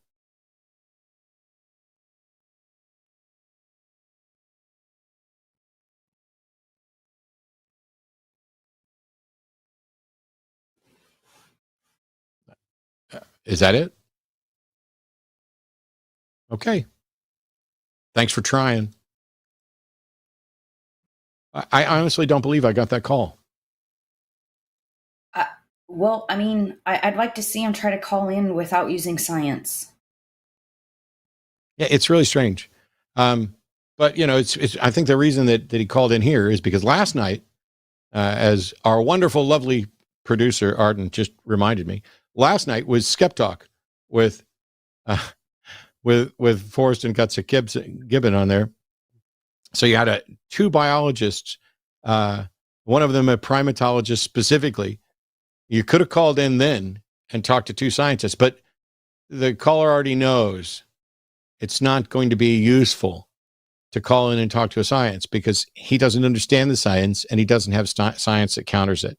And so he's just going to try with logic. And the terrible thing, the thing that's going to earn me the reputation as the asshole here, is that the caller doesn't understand logic either. Couldn't put together a syllogism that was valid and sound to save his life, I guarantee, assuming that call was even for real. Because the tired one is, if humans evolved from monkeys, why are there still monkeys? And all he did was change that to, if that's what happened in the past, why isn't it happening now? Which, even if humans had evolved from modern monkeys, the fact that you don't see it happening now is not in any way a demonstration that it didn't happen in the past. Just like I don't think I've ever seen anybody shoe a horse. Oh, no, that's not true. I have seen somebody shoe a horse, but I don't see it very often. But at some point in the future, you will not see anybody shoe a horse, but that doesn't tell you whether or not it happened in the past. So everything about that caller's argument was logically flawed and betrayed the fact that he doesn't know or care about or understand science. But I got just one or possibly two more calls. We're waiting. There's one more in the screening room, and then we'll get on to the super chats here. But Jason, an atheist is it Maryland? Pronouns are he, him. Welcome to the show, Jason. You're on the hang up on the line. Hello. Yes. Thank you for taking my call. Something that religious people have over atheists, I think, they have this privilege of looking forward to death because of the afterlife, even if the afterlife doesn't exist. You've been sort of transparent about your health struggles the last few years. I'm really bad with death anxiety. Can you try to talk about how atheists can talk about death and not be afraid and so on and so forth, and health, anxiety, and so? I'll tell you what I'll do. So first of all, last night I was on Dave Warnock's show, Dying Out Loud. It's on Tuesdays. We talked about this, and a good chunk of the show was about this. So I'd recommend you go back and watch last night's episode of Dying Out Loud. But also, Erin is going to be on Dying Out Loud next week. So I'd also recommend you watch that. But instead of me repeating the thoughts that I did on the show last night, I'll let Erin give you her thoughts on dealing with death and dying as an atheist in some sort of capsule that will entice you to come watch again next week. So, Erin, what your quick thoughts on dealing with death and anxiety about death as an atheist? Well, I'm not sure that I had a lot of anxiety about my own death. And I still don't, because I don't believe in an afterlife. I don't believe that my consciousness is going to go on. I kind of feel like there's nothing really to be afraid of. You go to sleep and that's it. You don't know anymore. And actually Dave said to me, when I met him, back in Phoenix, like seriously, one of my favorite people on the whole planet. He said to me he wasn't really afraid of him dying, and what he worried about. He worried about his partner waking up without him. And that struck me as really profound. What causes me anxiety if I think about my own death is what I'm leaving behind. And have I done enough? Have I left enough, particularly for my kid or my family, that they're going to be okay without me? I don't know, maybe I'm too self-important here. And then the other thing that I struggled with, especially when I lost my mom almost 10 years ago, which is something I still struggle with, was the idea that I won't see her again. And that was really hard for me. For me to work through that is I really focus on the good memories. We keep mom jokes alive and things like that. But when it comes to my own death or your own death or our own deaths, you know, it's not going to bother us because we're not going to have any functionality to be bothered anymore. So for me, that alleviated the fear.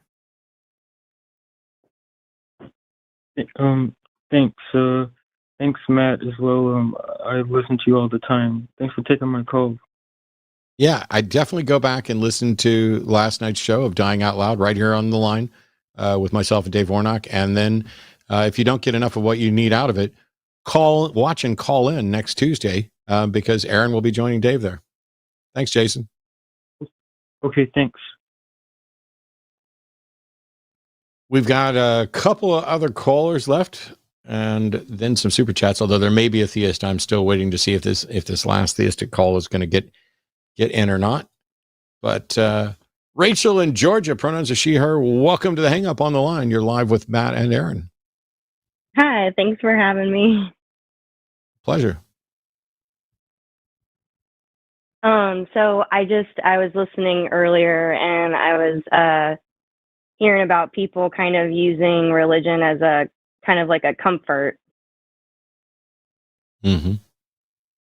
And I've personally have met people who definitely use it as a comfort, but I used it as a comfort myself, but then I realized it was just a kind of a false comfort. It wasn't genuine. It was just like a false hope. So I do see it as, it makes me angry too. Knowing that the church and the Bible is giving people a false hope.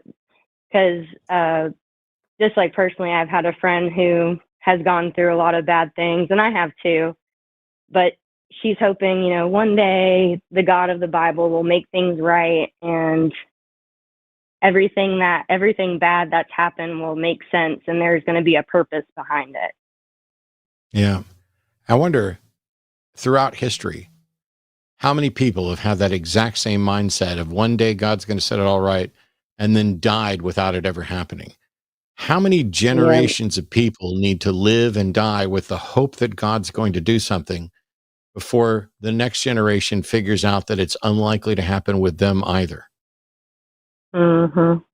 And I grew up in the South, so I was immersed in the Christian lifestyle ever since I was little. So it was just pretty normal for me. But I ended up during the last 2 years, I ended up trying to go back to church and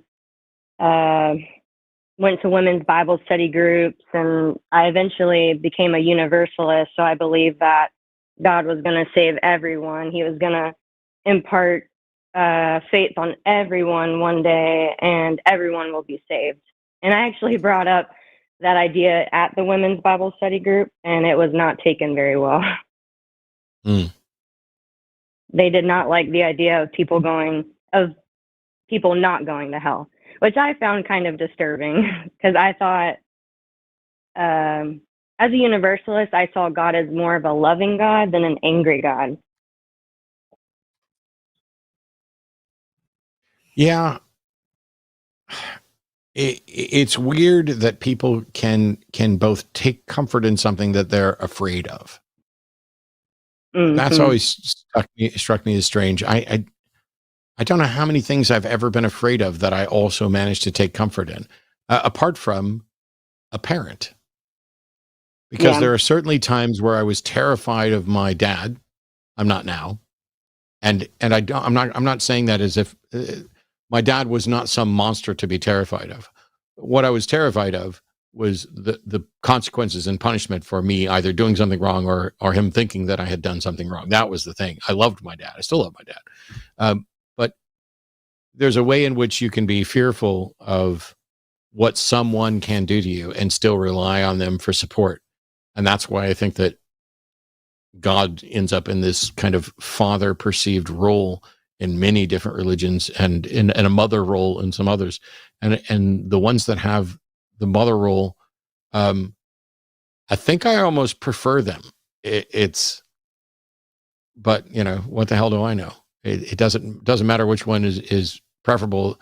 The ones that have taken hold are the ones that are fear based. Yeah.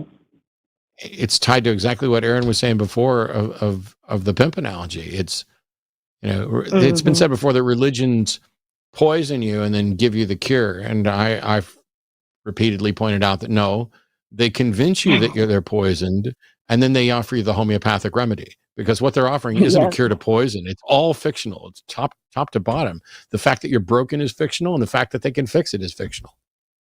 Yes, and being inherently wrong or like inherently bad and sinful. Bad and sinful is basically the same thing to Christians. But just that, and being inherently bad was something that I've had to kind of throw off, even from my abuse and stuff when I was younger, because that's kind of something that was put into me, that I was evil and I was bad just inherently. There was nothing I could do. But a lot of the things that actually got me out of Christianity was studying and reading the Bible a lot. I read the whole Bible in like less than 6 months. I mean, I was obsessed. I kind of get obsessed with things, so I became really obsessed. And things that didn't make sense to me were like, I'd come across the verse, oh, well, God was the one that locked everyone up in stubbornness. And I'd be like, okay, well, we can't really blame someone for not coming to God, because God was the one to make them stubborn anyways. And then I would read things like, oh, well, it's God's kindness that brings one to repentance. And then that makes me question, okay, so did God not show that person his kindness, or did his kindness fail to move that person? I think that a lot well, when you're talking about the being afraid of something, or the church group saying, being unhappy with the fact that everybody would go to heaven or everything would be okay, which is more along the lines of how I grew up and thought about God, was that he was inherently good and whatever. Number one, if he wanted to save everybody, what is he waiting for? Why is he letting everybody suffer right now? That to me speaks that he's not inherently good. But the part of people being happy or not happy that not anybody would end up in hell is part of an othering type piece of religion. And it works the same way with cults. It's the same way with, it's how strippers viewed prostitutes. We all want to other. We all want to feel good about ourselves. We all want to feel special. We all want to be part of the special group and the chosen group. So if everybody's getting saved and nobody's going to hell, well, now you're not special anymore. So the pimp to be successful needs to tell you that you are special. And that's what that kind of, those ideas and that ideology does. It makes you feel special. It's the same way with QAnon. They feel special because they know stuff that nobody else does. Flat earthers feel the same way. They're part of a special group. If you're the special chosen one that God is taking to heaven, or God is going to fix everything, or God has a plan, a special plan for you, that's all set up in that manipulative psychology. Right. Yeah, and I agree, because it seems that every denomination, they believe that they're the special ones and they're the ones that know the truth. And every Christian would claim that they had this revelation from God, the same God that showed a different revelation to someone else, apparently. Feels good to feel special. Right. And just like other things in the Bible, like when I was going to women's Bible study groups, was things like well, Jesus had to grow into his knowledge. But I was taught the Trinity, and I would think, well, why would Jesus have to grow in knowledge if he is God? And just stuff like that. It very much, my deconstruction very much came from studying and seeing all the contradictions in the Bible. which is And just kind of thinking funny. about it. It's really all like for me, even though I wasn't religious, it wasn't the Bible. For me, it was just actually thinking and considering the ideas that I was taught. And then all of a sudden I was like, well, this is silly. It doesn't make sense. And then when you put in the ethics and the morality of it, it makes even less sense. And then you realize that God isn't the good guy. Right. Yeah. Right. And that's another thing is that it's kind of like the example of like, you know, when my son who's 4 comes running up to me and hits me because he's mad, I'm gonna have self-control to be like, oh, well, you know, he's little, he doesn't understand, he's angry, he's going through his emotions.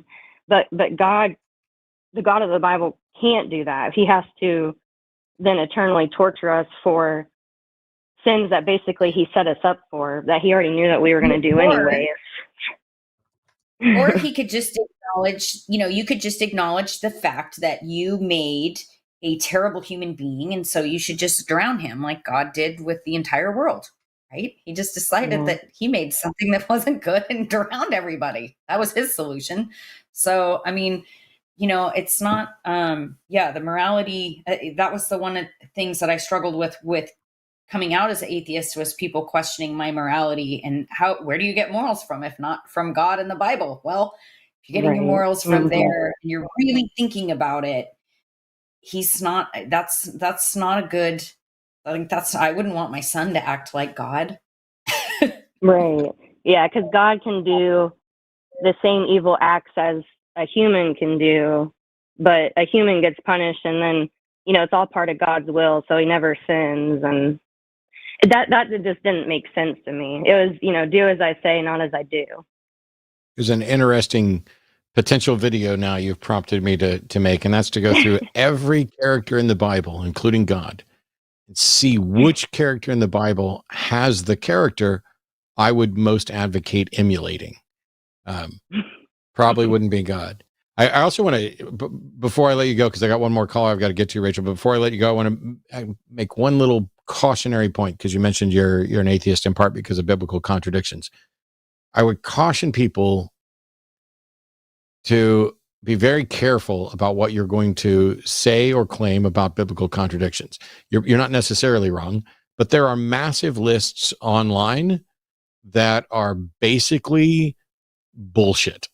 It is, I love going to like the Skeptic's Annotated Bible and looking for things that are apparent contradictions, but there are legitimate contradictions, and then there are things that are apparent contradictions which aren't going to impress any theist. There's going to be some sort of explanation for it, and quite a few things that people will point to and be like, oh, the Bible's just full of contradictions. Okay, name one. And if you're not ready to name one and get into chapter and verse and context and what it says, or chapters and verses and what the context is, it's probably better to not even mention the contradictions, because if there were no contradictions, that still wouldn't mean that the book is true.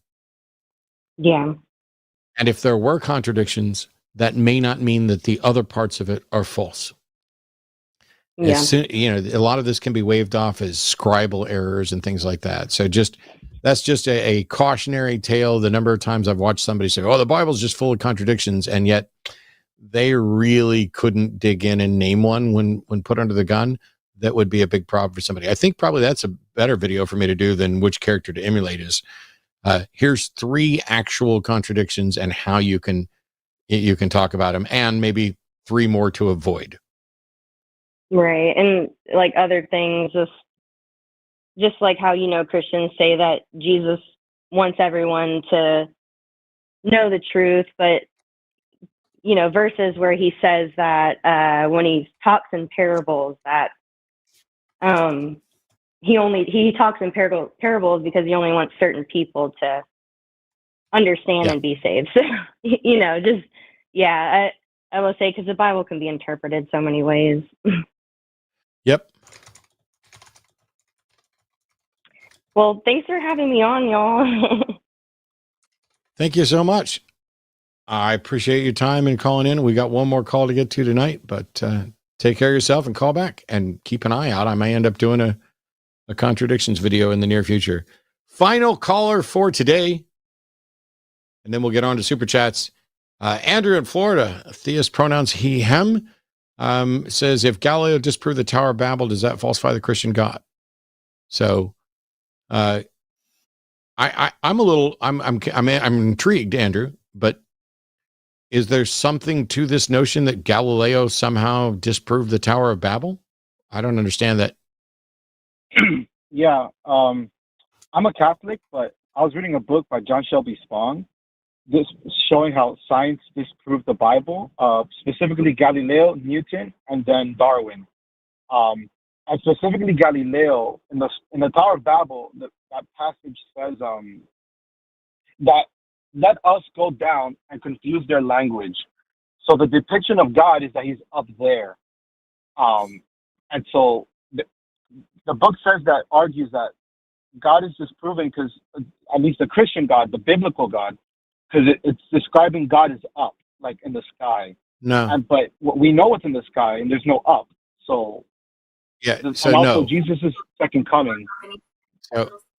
So first of all, this is the first time I'm hearing anybody present the notion that Galileo disproved the Tower of Babel story. He absolutely did not. Nothing Galileo ever said or ever did in any way disproves the Tower of Babel story. And the notion that in verse 7, where it says, let us go down, that's common and easily understood as metaphor. Now, the Tower of Babel story is almost certainly false and pretty much patently ridiculous.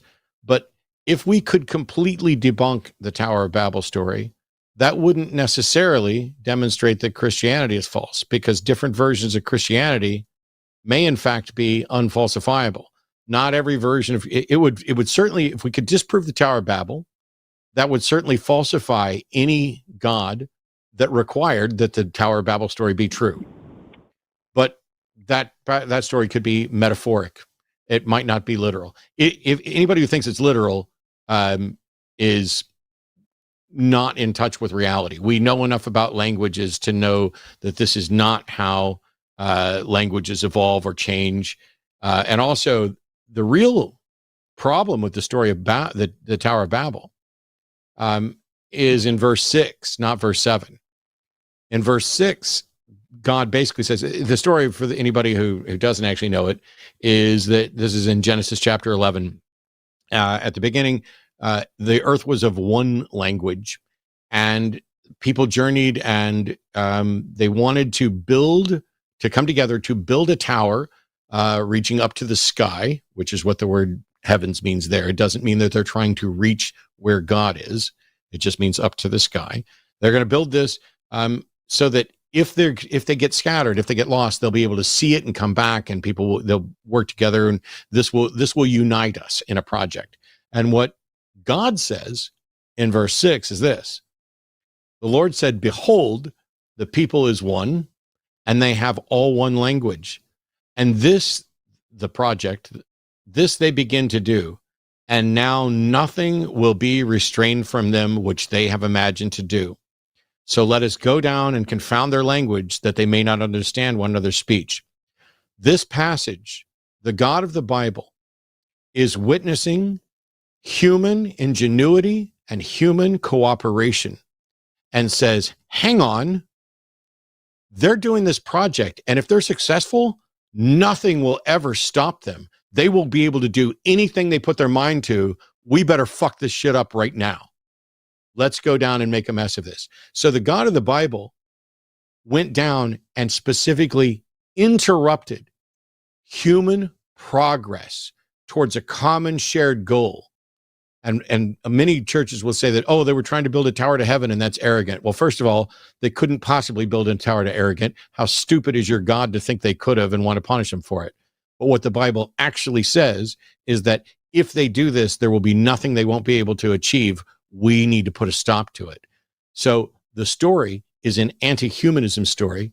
It is about God, a controlling prick who doesn't want humans to succeed and cooperate. We also know from the way that languages have spread and changed that this Tower of Babel story is literally nonsense, in the sense, what happened most likely is that ancient people wanted an explanation for why I speak language and somebody else speaks a different language, and they made up a story. That's it. It only falsifies the gods that are dependent upon it. And I have no idea if your version of God is dependent on that story being true. I'm talking about the Roman Catholic God. Do you think there's only one Roman Catholic God? If I line up 10 Catholics, are they all going to answer exactly the same to all the questions about God? No. Yeah, so that's why I said I don't know whether or not you would need to tell me, does your version of God require that the Tower of Babel story be literally true?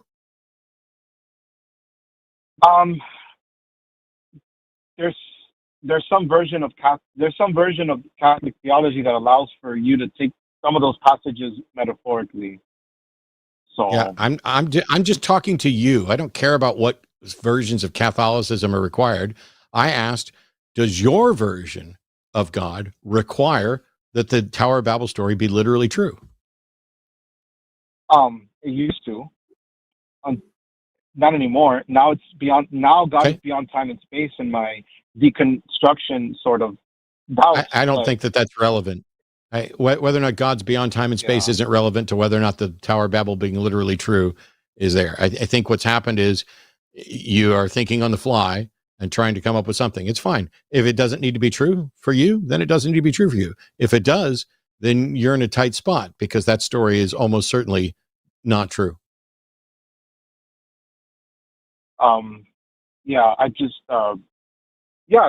It seems like that author who wrote that story, and the claim is this is inspired scripture. But it literally pictures God in the sky, like they're going to reach God in the sky.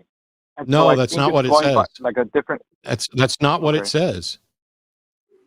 They're not. At no point does it say they were trying to reach God.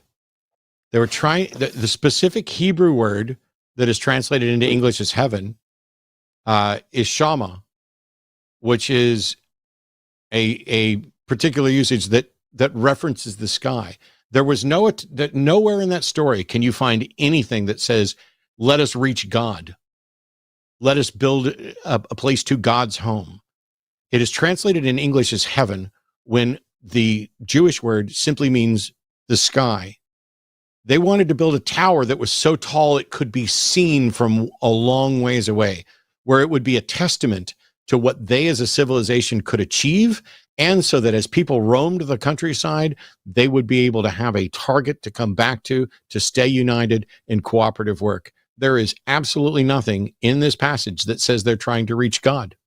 And it doesn't say that God was mad. It should say in verse 7, if they were trying to reach God, and the Lord looked down, or in verse 6, it says, the Lord looked down, and behold, they are trying to build a tower to reach us. Let us show them that their arrogance is folly, and I will confuse them. That's not what it says. It says, behold, they're working together towards a goal, and if they achieve this, there's nothing that they will fail to achieve. That's what it says, and that's what the God in the Bible was trying to stop. Now, whether that God exists or not, if he does exist, he's a monster, undeserving of worship. And if he doesn't exist, then this is just a story of people trying to explain languages. I'd rather, there's no reason to think it's true, and lots of reason to think it's false.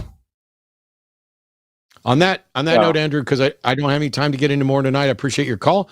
Call us back another time, and if you have a case for something, don't remember you can also apply for NBOSS as well. And if you find out that I'm somehow wrong, or you find a verse that suggests they were arrogantly trying to reach God, call us back another time. Okay. Have a good night. Blessings. Cheers. Thanks. All right. We have made it through the calls. I don't know. Honey, did you send me a link? Yes, you. But you probably could just type it in here. Let me just send it to you anyway. Yeah, you can send it to me.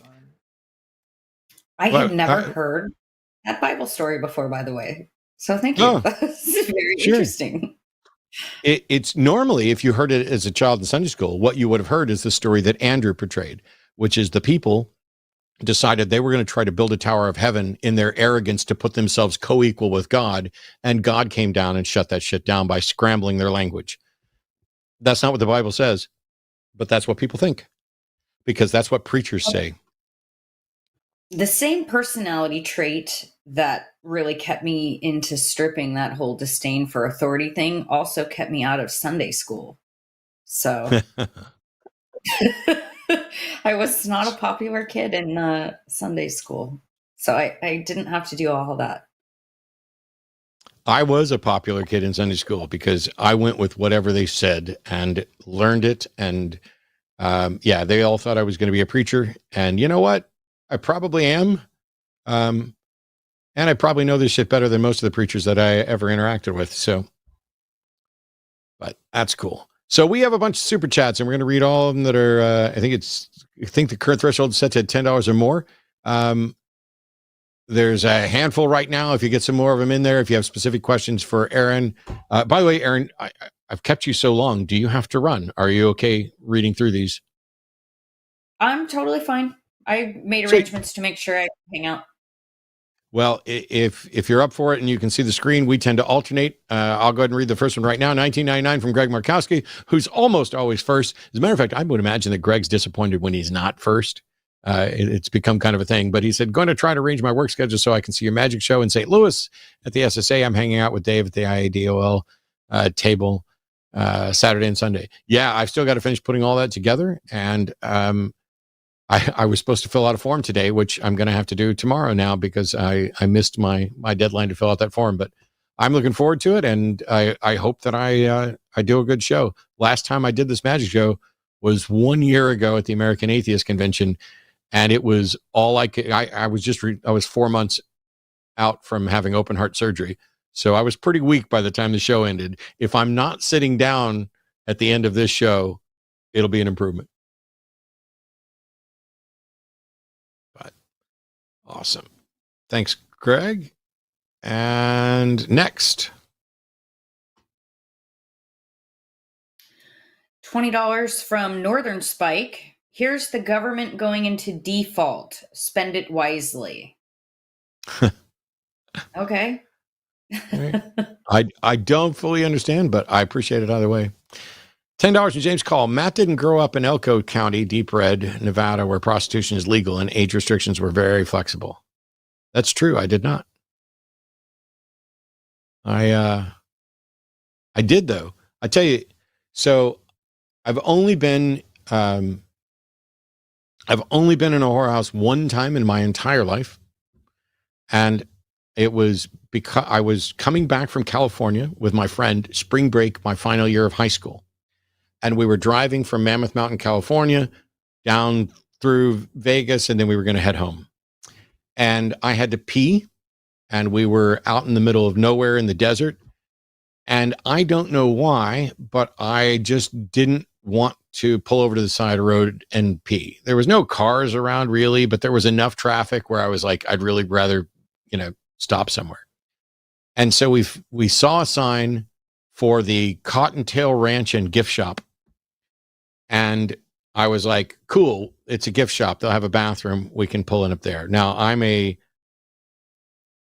18-year-old, I think, Southern Baptist, kid essentially. And we pull in and it's a bunch of trailers put together in some sort of arrangement out there.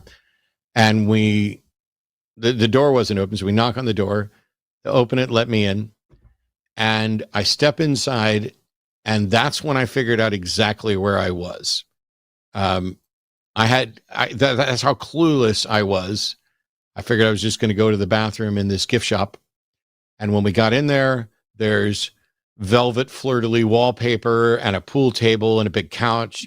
And I was like, hey, I just needed to go to the bathroom. And she was like, the woman who greeted us at the door was like, oh no, I understand. It's fine. All the bathrooms in the girls' room. And she goes, girls.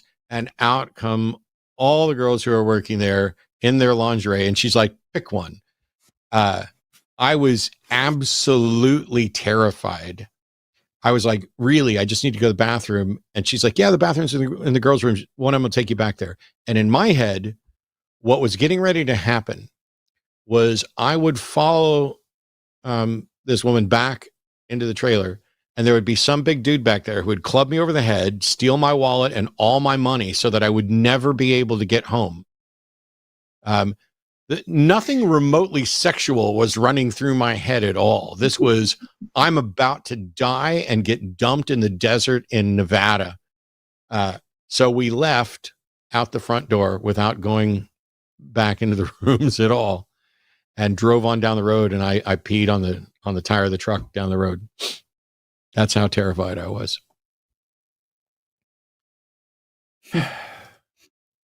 Last night we listed some things that are potential regrets. I don't regret that either. It's a fun story of just how absolutely clueless I was. $10 from Satan's Little Helper. You can't do it with anyone you want, but God can see it anytime in any place. There's there's an article, or actually, I've talked about it a couple of times, where it's inherently creepy that God wants to be watching and looking, and it's like a ghostly menage a trois. It's very invasive, and I would imagine it would be hard to relax. God's got a voyeur kink. Unless you're like, you know what I'm saying, like menage a trois in those kinds of scenarios, they all involve consent. And if somebody is just watching and uninvited, then, inherently he is violating your consent. So. Yeah, I got no problem with people with voyeuristic kinks, but yeah, the consent's the big issue there. And God doesn't have my consent to watch me. Boundaries too are a thing. Real quick before you read this next one, I know where inflation and stuff, but super chats are the main way that we support the channel, and as of right now, we only have 6 left. So please, if you are willing and able, any super chat over $10 or more, the yellow color, because I know a Canadian viewer sent $10 earlier that didn't meet the threshold, so I put it in anyway because I was like, that's not fair to you. Yes. So please get those super chats in. Thank you. Yes. Arden is doing her job as the producer because I'm bad at my job as the guy who sits here. Jimmy's great at it. And I know that, when Forrest and Gutsick, and then they'll do like a 6-hour show, and they make super chats a challenge and everything else. I'm really bad at saying, hey, give us money. But here, let me try it this way. I'm going to be here on Wednesdays no matter what, until I kick the bucket or something like that happens. But I'm not the only one that's here. And there are moderators, call screeners, producers. There's a ton of work that goes into this show. I greatly appreciate everybody who's watching and everybody who's donated. If you are able to donate, please do. If you're not able to donate, please keep watching and keep sharing the information about the show. If you have questions for me or my guest, this is a perfect opportunity to actually dig in and do that. I don't want to guilt anybody into giving, but maybe we'll set some goals where I will have to. We haven't had to do that. We haven't had to set goals where I'll do something like, dye my beard again or eat some disgusting thing live on the show. I know they've done some of that for TACIS. If you guys donate today, you will keep me from having to debase myself into eating and doing things that I really don't want to do and that none of you really want to see anyway. So you're saving everybody money. Another $10 from Satan's Little Helper. I wonder how Christians believe the Bible to be true when, even if it was, there's no way you can prove these characters interacted with God, or for all we know, Moses was Jesus was a con artist. We don't even really have any good reason to think that Moses exists. We may not have much good reason to think that Jesus actually existed. I'm not claiming he didn't. I don't quite go that far like some of my mythicist friends. But yeah, it's funny how this book becomes the most important book to many, many people. And they'll take every aspect of it as if it's literally true and critical for stories that they cannot investigate at all. They cannot come up with a scintilla of evidence to demonstrate that these stories are accurately depicted.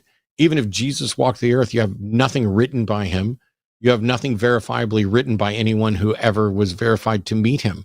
The Gospels are anonymous. It's bizarre to me that in a world where people don't trust the scientific evidence that is robustly, vigorously presented and error checked and replicated and attempted to falsify, that the best information that we have becomes untrustworthy. Oh, I'm not going to take the vaccine, or this is that, or that. And yet they will put their entire hope and their life savings into what some dusty old book says about a magical story that has absolutely nothing at all to support it. It's just wild to me.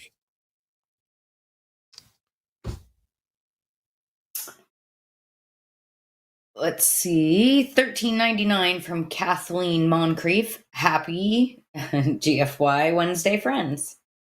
Yep. See, Jimmy's not even here, and we'll still get some go fuck yous in, or go fuck yourselves in. $19.99 from Melody Kate for Erin Schooling Manual. Thank you. Well done. You can ask Arden, because I messaged her before I came on, and I was nervous about that because I didn't. But that got me a little heated. As predicted, you did great. Yeah, as predicted, you did great. Nobody's going to expect you to come in and do the sort of, let me tell you what Genesis 11 really says kind of stuff. This is the thing that, go ahead. Oh, what makes me angry is the people that I know that have been taken advantage of and abused using that mentality and that type of justification because it's just such a manipulative relationship. And it's so easy for somebody coming out of a desperate situation to get caught up into that. And it literally is the same thing that pimps look for. And it does make me angry because it hurts people. And when it's not hurting people, like the person that I knew that I had worked with that started that outreach group, when that type of idea isn't hurting people, it's justification for their own bad mistakes. I've been super wrong about a whole lot of things. I've been when I was a kid growing up in mid 80s Orange County, I thought gay people were bad and scary and wrong. And, I've been really fundamentally wrong in a really rotten way lots of times. And I never once have I taken my bad decisions or my wrongness and tried to justify it by saying it was a plan. It was, and that's the other thing that I find really vile and that makes me angry about people using religion and God and Christianity, especially in relation to sex work, is the fact that they use it to justify their bad decisions as opposed to just facing them and say, hey, you know what? I did some bad stuff. I made some bad choices, rather than saying, I grew and I learned from it and confronting those and saying, hey, I was a dick. Let me own that and be a better person. They say, oh no, that was part of God's plan. So in the person that I'm talking about, their case, God's plan was for her to do drugs and, do a lot of bad things that made her feel bad about herself. And that's the God she worships, the God that put her through that. I mean, what? Let me tell you on your concerns about, how am I going to do interacting with callers? I've tried to explain this to several people. We pretty much don't ever need two me's.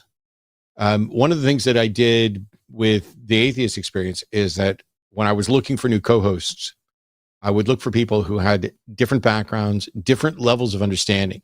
There were people who I put on the show who, in a couple of occasions, were fairly new to atheism and certainly don't have a strong background in theology or philosophy, because I wanted someone who would ask the questions that most of the people sitting out there would ask. And I wanted somebody who would come back with, here's why that doesn't make sense to me. Here's why that offends or bothers me. Here's why, you shouldn't need to go know what the fucking Hebrew word is in Genesis 11:6 in order to debunk this stuff. You shouldn't need, if there is a God, it should be clear and obvious. He should be willing to communicate with anybody. If he wants anybody's attention, he should be giving them 5 minutes at least. Politicians trying to get elected do more work to get a vote than God makes any effort to get, which is a testament to the fact that he probably doesn't exist.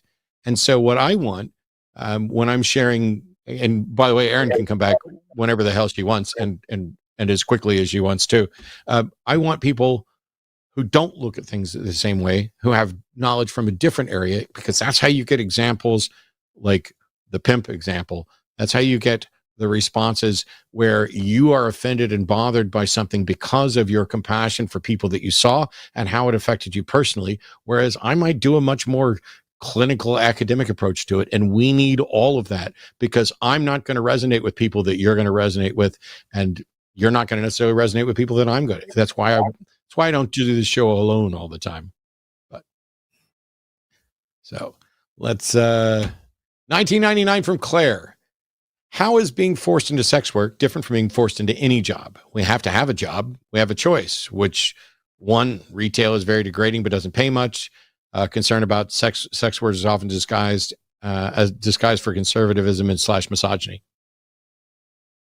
Oh, I never felt so exploited as when I worked at that damn auto parts store or at McDonald's or whatever. We're all trading a piece of ourselves for money. That is what employment is. That's what work is, right? And so any job has the potential to be exploitive.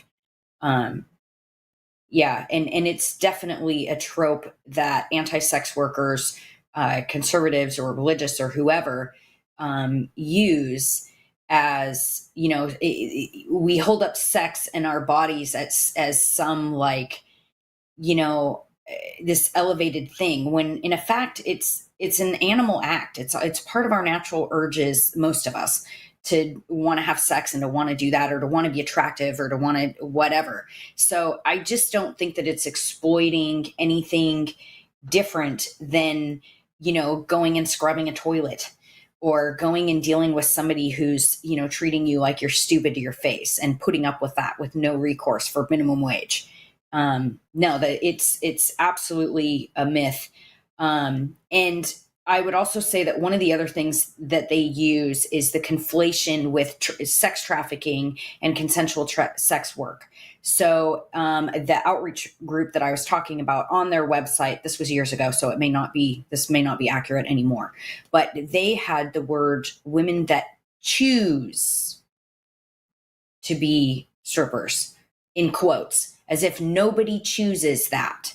And this was founded by a woman that I worked with who chose to be a dancer. I know her, I worked with her.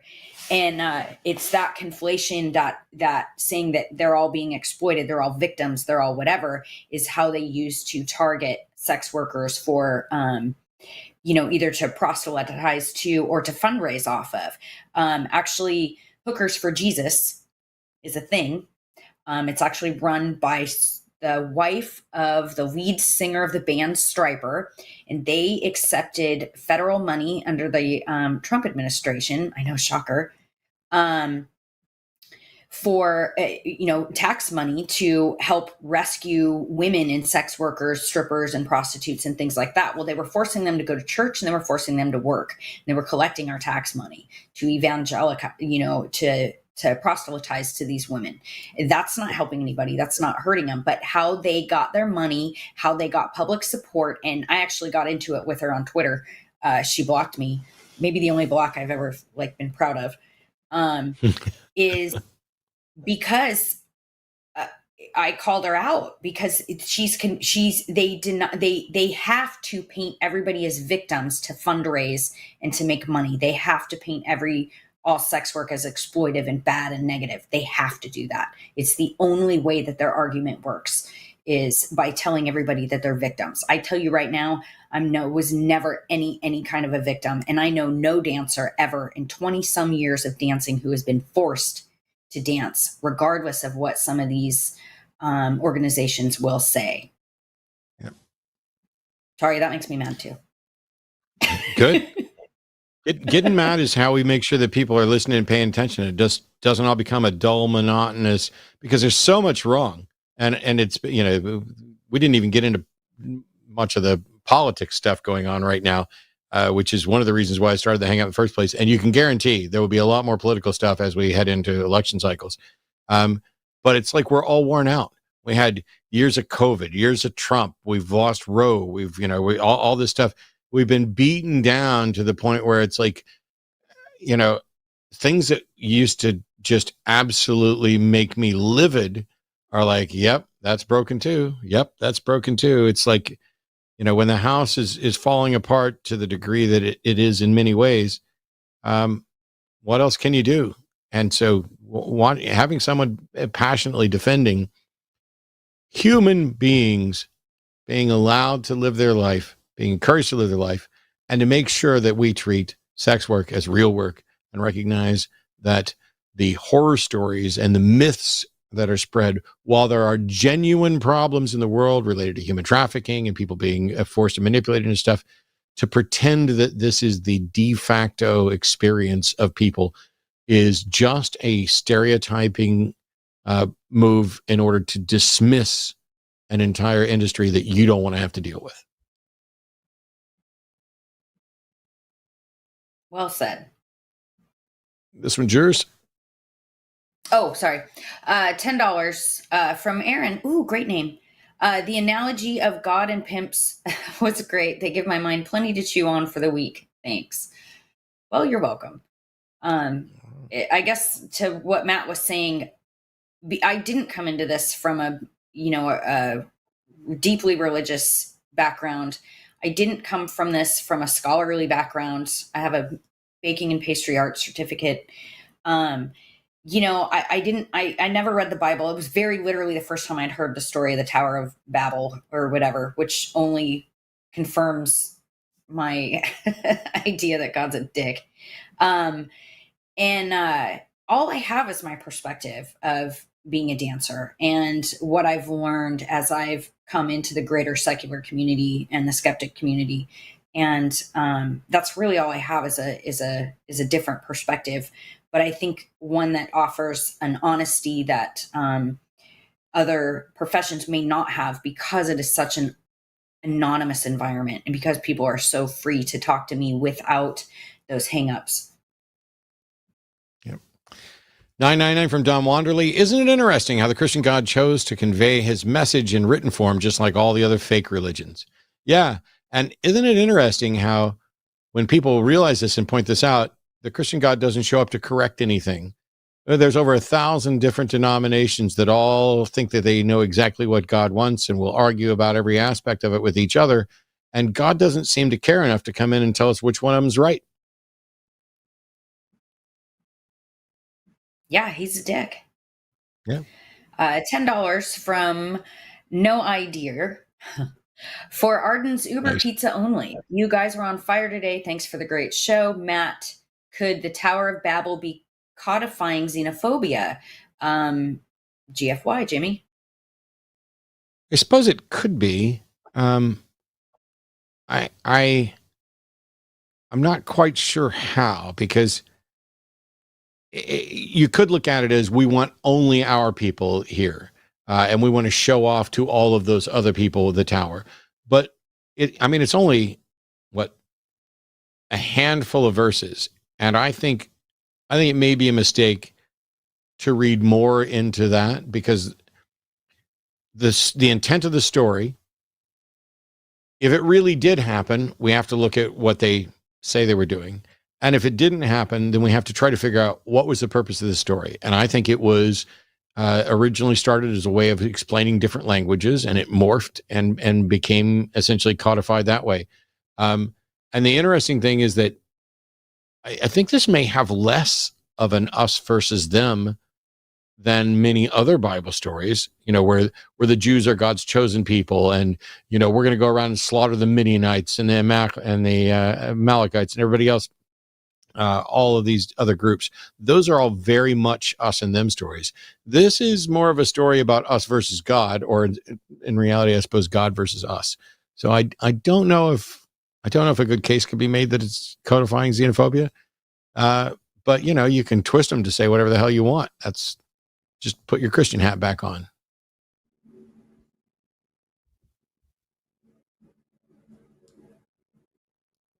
Oh, is this me? Yeah. $9.99 from Bryn Poo, KC. Great show. Thank you. See, I give you the easy ones. $19.99 from Greg Markowski. Erin is wonderful. I hope we see a lot more of her. You will actually next Tuesday. She'll be on Dave Warnock's Dying Out Loud, and hopefully you'll see a lot more of her on the line in a lot of different capacities because we're growing and doing more shows. And I know that Jimmy and I both want to do shows that not only cover religious concepts and skepticism, but also sex stuff. I'd love to have shows on here that cover every aspect of the human condition, and sex is a big part of it. And the baggage that people have from religion over sex is something we got to spend a lot of time kind of correcting, I suppose. And I have another comment on that, but I saw that there's a super chat coming up, which will make me want to address it. So thanks, Greg. I agree. $20 from Zach Gursky, or is it Gursky? Just want to say thanks for all you do, and I really hope you do, in fact, make a video on biblical contradictions, Matt. Don't make me beg, haha. It may not happen immediately, but I have a Google Keep list that is all of the video ideas. There's probably about 5 years worth of them in there right now. So if I do 4 videos a month and some of them are debates and debate reviews, the topics get pushed further out. So it might be a couple months before I get to it, but it is pretty high on the list because it's one I've been thinking about for a while. So thanks a lot, Zach. $10 from James Call. Matt, great as always. Erin, nice to meet you. I learned as a child that brothel was the correct term. This is in response to me saying whorehouse, which is what I wanted to address. Oh, okay. I was going to say, yeah. I don't remember learning the word brothel as a child. But okay. I believe that James and some other people may, and I'm not saying anybody has a strong objection, but whorehouse is a particularly abrasive term, and I use it on purpose. If I find out from sex worker friends that they are really bothered by me using that term, I will stop. But my thinking is that I don't think the word whore should be used as a pejorative, just like I don't think cocksucker should be a pejorative. People use it as an insult, but the act that you're actually talking about is part of human sexuality, and the attempt to use it as an insult is just rooted in homophobia. And so, without going crazy over the top and getting explicit, I think cocksuckers should be celebrated, and I think whores should be celebrated. And if you prefer different terminology, cool. I will change the terminology as needed to suit people, but I'm tired of sex workers, and many of whom are my friends, having words used as barbs against them when there's nothing about the word other than it's, who you are or what you do is bad and wrong. In the same way that like liberals pick up the liberal label and run with it, I would encourage people to pick up those labels and run with it too. But if I'm wrong, I'll stop. I have 2 thoughts. Number one, that's exactly the reason that I use the word stripper and not exotic dancer or erotic dancer. Although ironically at my club, they are not allowed to call the entertainers strippers anymore. Although when they do my flyers, because literally I think 5 out of my 6 books have the word stripper in the title. They make an exception for me when I come in, but that it actually is offensive, but I find it the most honest word for what I do. That's literally what I do. And I never liked the term dancer, because I actually felt like it was like, I'm not really a great dancer. Like, I'm a good performer and I'm good at what I do, but I didn't study ballet. You know what I'm saying? I don't even dance at like clubs or parties or nothing. I feel like a doofus. But when I'm on stage, I perform and I do that. And what I do is stripper. It does not bother me. I would not, personally, I would ask a full service sex worker how they feel about the term whorehouse. Right. And when I use the word cocksucker, it's usually when I like stub my toe or something. I never really, I'm not sure that I've ever used it in terms of a person. Think about using, really mad.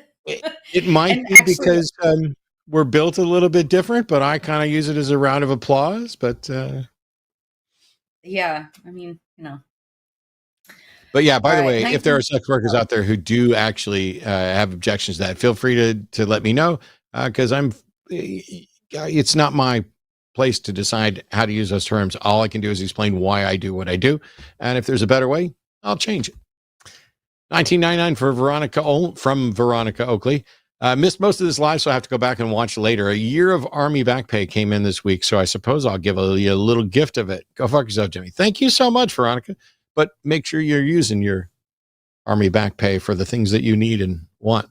And hopefully what you need and want is more content on the line featuring Erin Lewis. See? This job is so easy and fun. I love it. All right, 1999 from Abigail K. Hey, Matt, huge fan. I used to watch your shows on Sundays when I finally stopped going to church. You were one of the voices that helped me come out of theism. Erin, you're super rad. Glad to see more of you. Thanks. Awesome. And awesome, Matt. Good job. Yeah, thanks, Abigail, and thanks, Erin. All right, this may be the last super chat unless you get it in while we're going through this one. So here you go. $9.99 from Jesus Wizard.